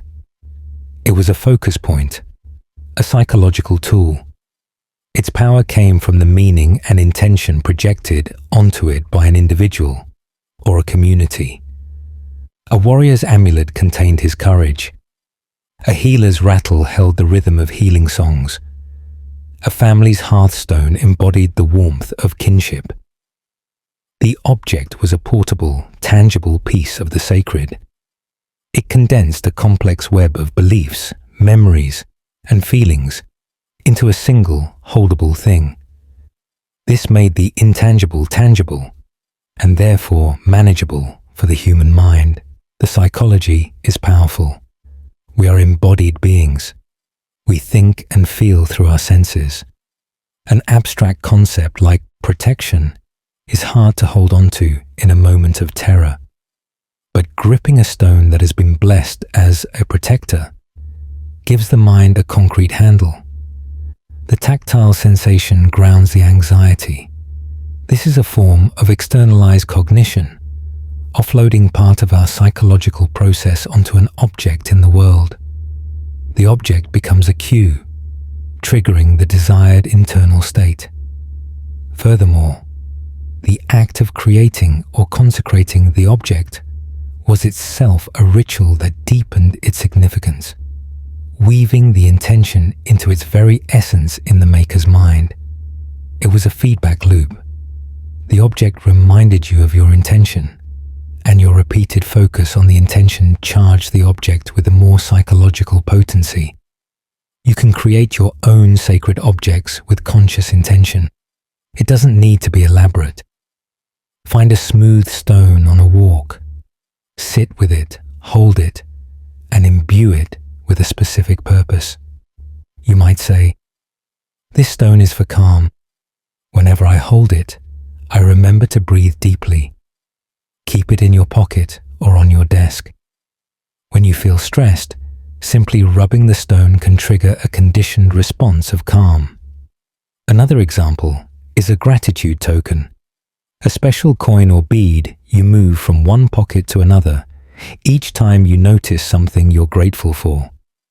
The object tracks and reinforces the mental habit. You are building a physical mythology for your own psychological well-being. History offers myriad examples.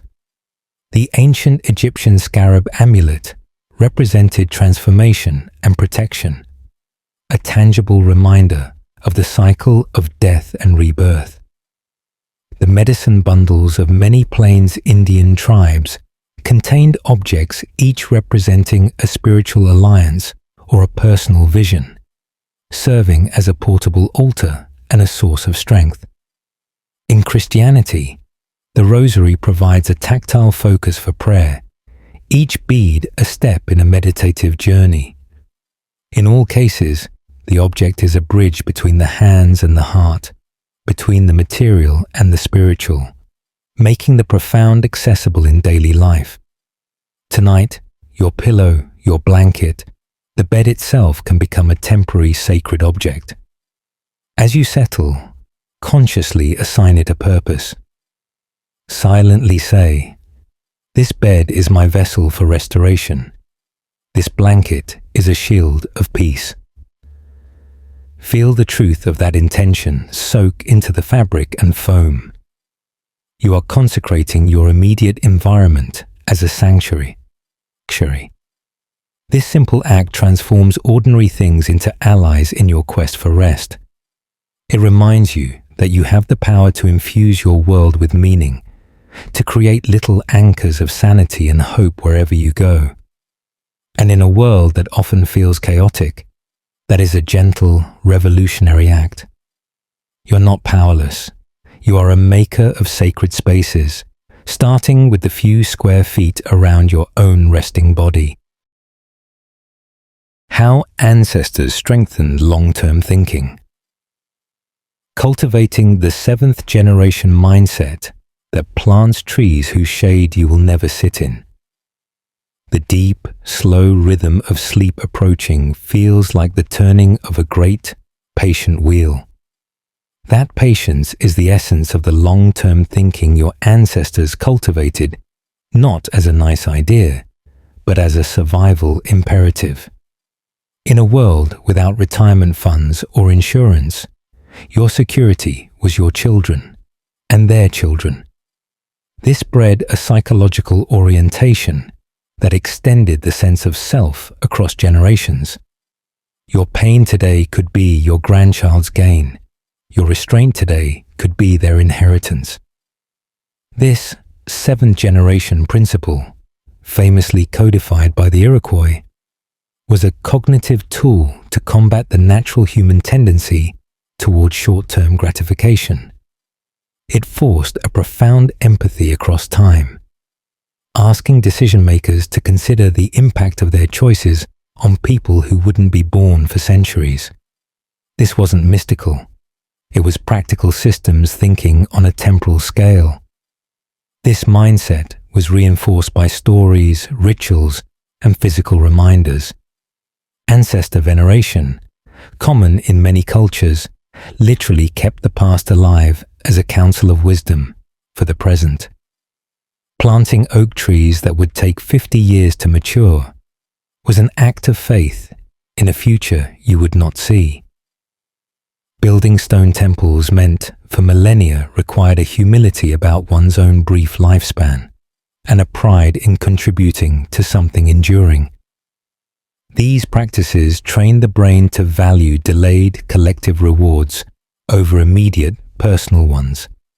They built a psychological muscle for patience and sacrifice that is often atrophied in our instant gratification culture. Yet, that muscle is key, not only to societal survival, but to personal fulfillment, as it connects your small story to a grand, ongoing narrative. You can exercise this muscle in your own life. Start by expanding your personal timeline.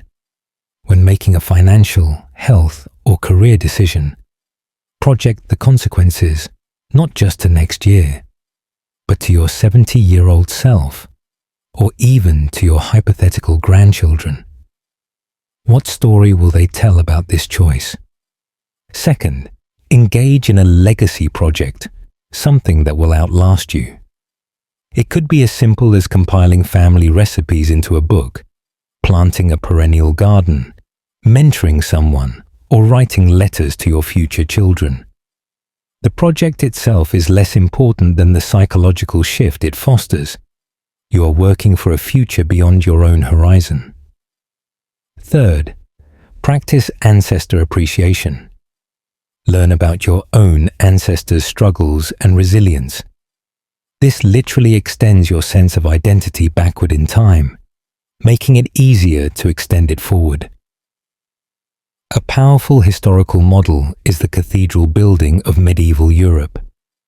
These projects often took more than 100 years to complete, spanning multiple generations of architects, masons, and glassworkers. The initial builders knew they would never see the finished spire. They worked for a vision of beauty and glory that was for God and for future generations. This required a radical transcendence of ego and a profound dedication to a collective, long-term dream. The cathedral itself was a stone lesson in patience and faith. As you drift off, imagine your life as one link in a golden chain stretching back into the deep past and forward into the far future. Feel the support of the links behind you, all the ancestors who made choices, sacrifices, and acts of love that led to you being here, safe in this moment. Feel the responsibility and the honor of being the link that holds the connection to the future. Your rest tonight is not just for you. It is to be a strong, clear, peaceful link for whatever comes next. This thought can dissolve petty anxieties. You are part of something so vast that your worth is inherent, your role is essential, and your peace is a contribution to the whole chain. And in that knowing, you can let go completely, trusting the chain to hold you, as it has held countless others and will hold countless more. Methods for calming the survival instinct, soothing the ancient, fearful brain with signals of absolute safety in the present moment. Your body is performing its most profound act of trust, surrendering to unconsciousness.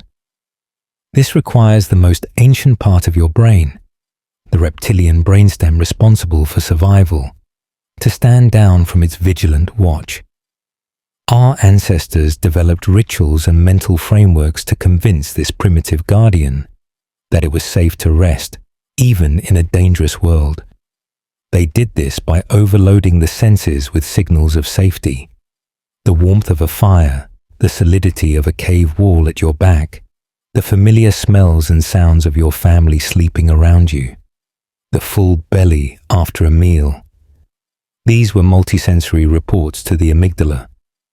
All is well, threat level is low.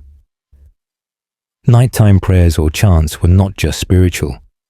They were auditory blankets, covering the scary silence where predator sounds might lurk. They created a predictable, controlled sound environment that signaled control and safety. The principle is neurobiological. The survival brain, limbic system, and brainstem responds primarily to sensory input and pattern recognition, not to logic. You can't reason with a panic attack, but you can flood the system with counter-evidence. Ancient safety rituals were deliberate ways of providing that evidence. The practice of smudging with sage or other herbs likely worked partly through this mechanism. The strong, familiar scent marked the home space as cleansed and protected, a sensory cue for the nervous system to relax. The telling of familiar stories before bed did the same thing at a cognitive level, reinforcing a known, ordered world versus the chaotic unknown of the dark. You can create your own modern safety signals to calm your inner guardian. Build a pre-sleep ritual that engages as many safe-feeling senses as possible. Touch. The feel of clean, soft sheets. Sight. Dim, warm lighting, or total darkness if that feels safe.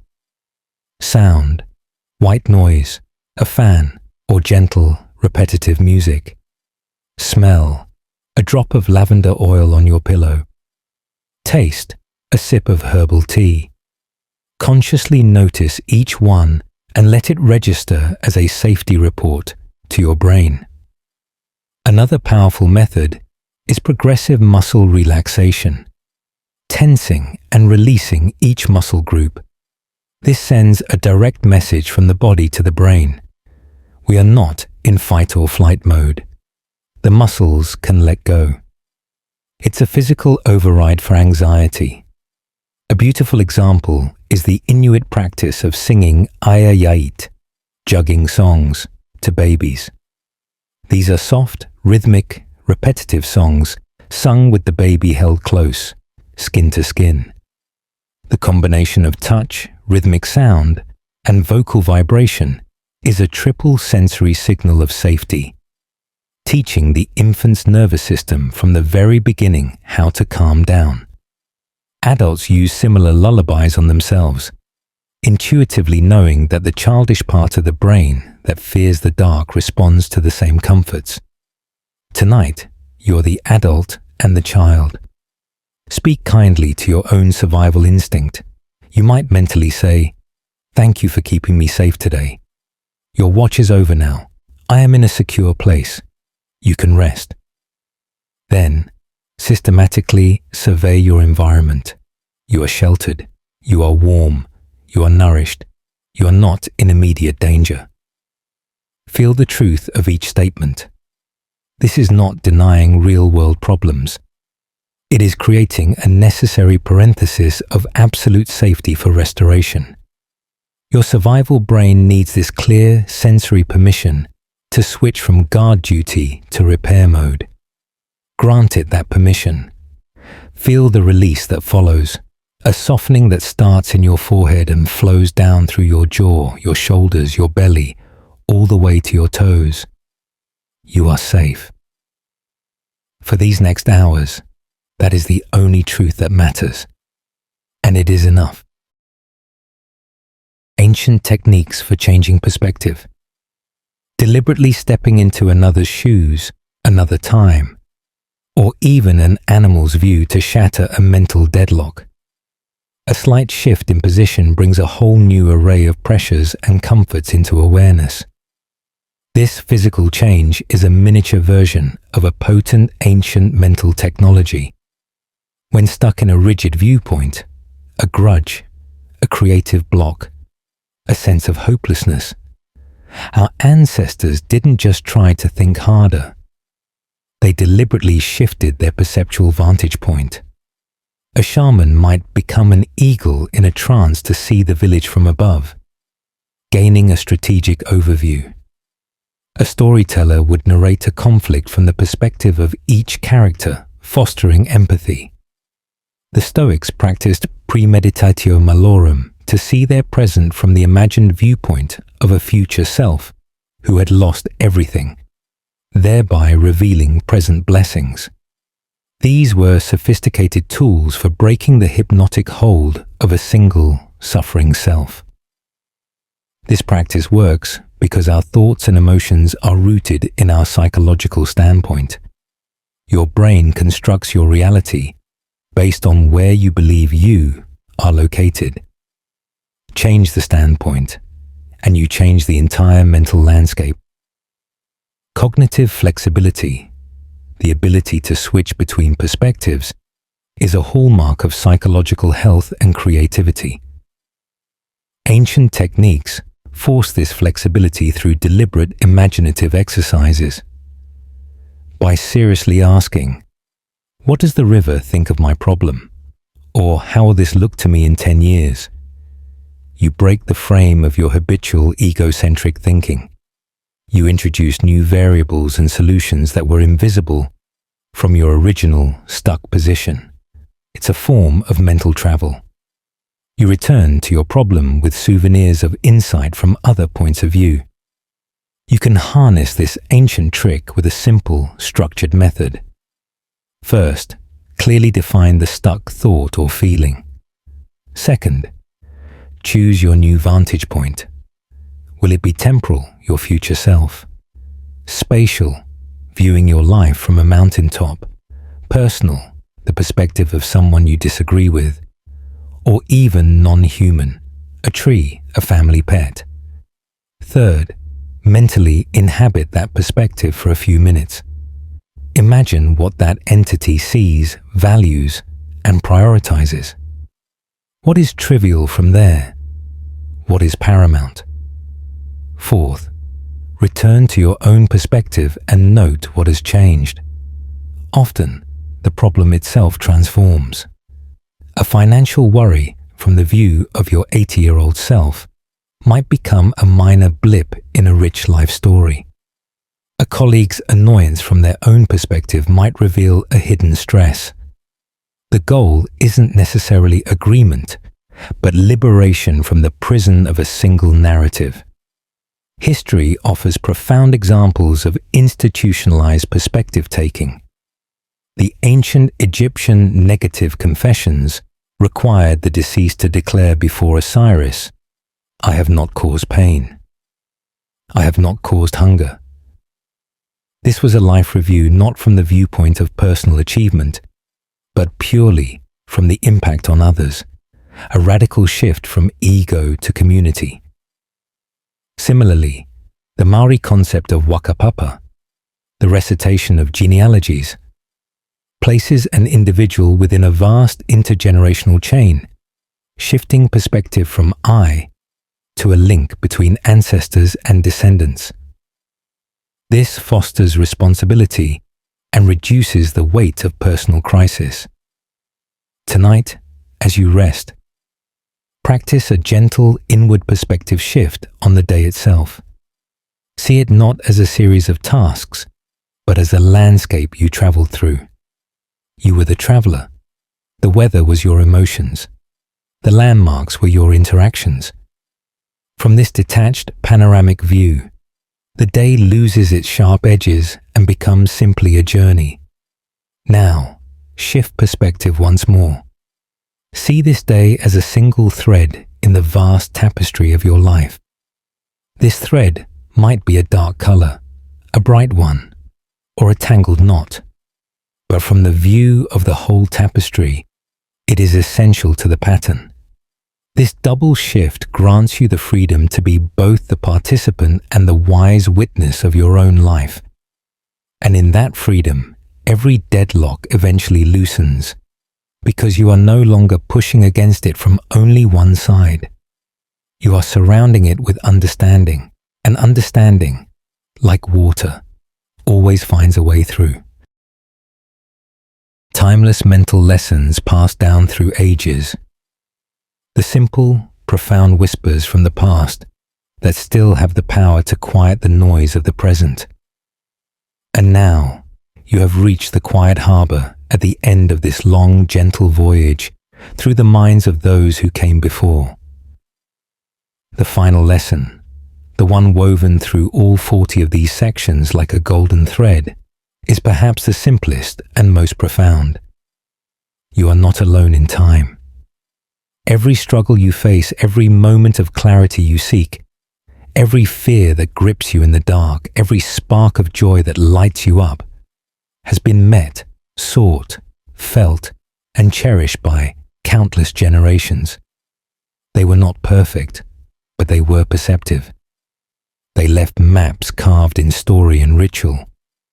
They left tools forged in the fire of necessity and contemplation.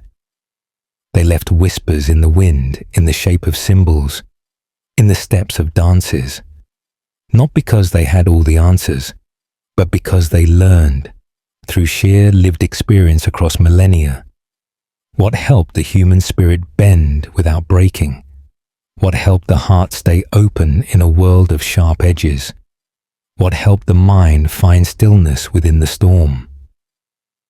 These are not archaic curiosities in a museum of ideas. They are user manuals for being human, written in the universal language of firelight, ceremony, careful observation, and shared breath. These timeless lessons, for all their beautiful diversity, converge on a few core truths that transcend culture and epoch, truths that modern science now echoes. First, the mind and body are one seamless system. To calm the frantic mind, you must attend to the sensing, breathing, moving body. Second, community and connection are not luxuries. but psychological necessities as vital as air and water.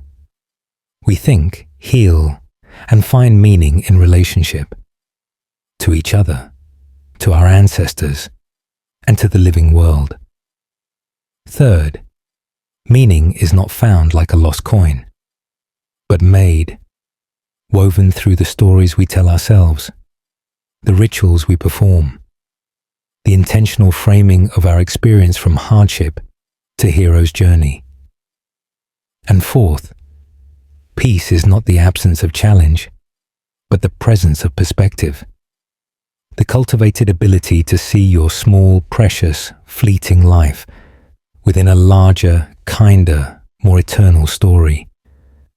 These truths were discovered independently, again and again, in deserts and forests, on mountains and in marketplaces, by people who never met. They are your deepest ancestral inheritance, a toolkit for resilience and joy that you carry in your very bones and neural pathways, waiting only for your recognition and use. You have been given 40 keys tonight, forged in different times and places. You do not need to use them all at once. Perhaps one metaphor, one exercise, one historical vignette resonated more deeply than the others. The stoic pause, the lantern glow awareness, the memory palace, the personal symbol, the breath rhythm, the wisdom circle. That resonance is your starting point. Trust it completely.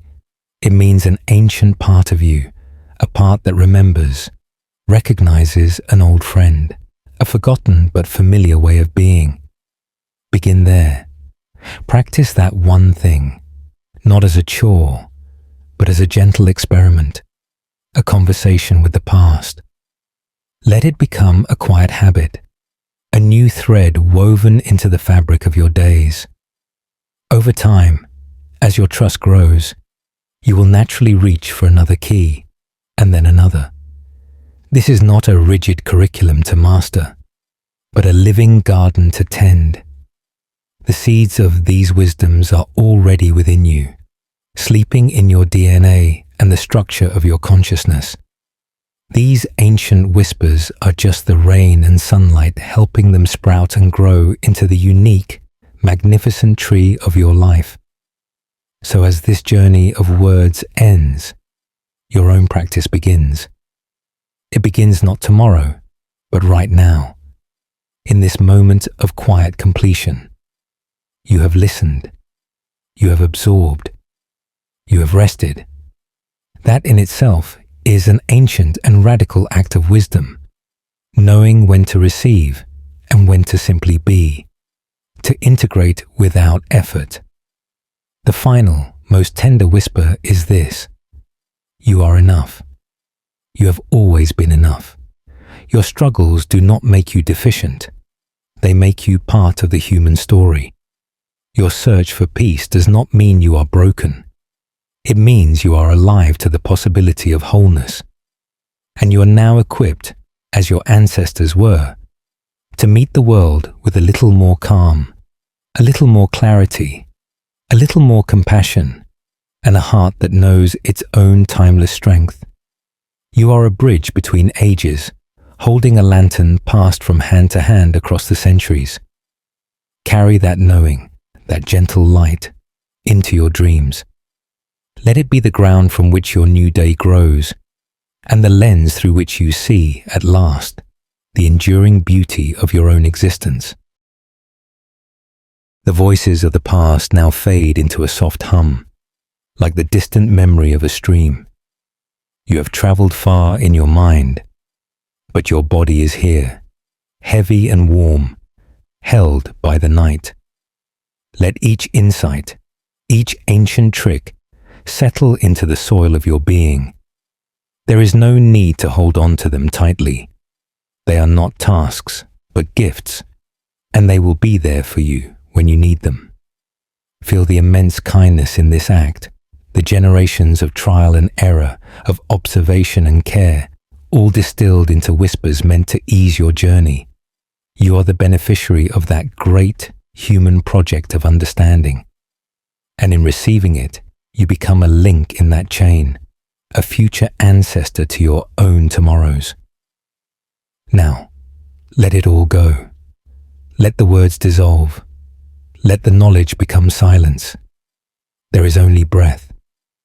There is only this safe, dark room. There is only the gentle, patient turning of the world, carrying you as it has carried all who have ever rested, and all who ever will.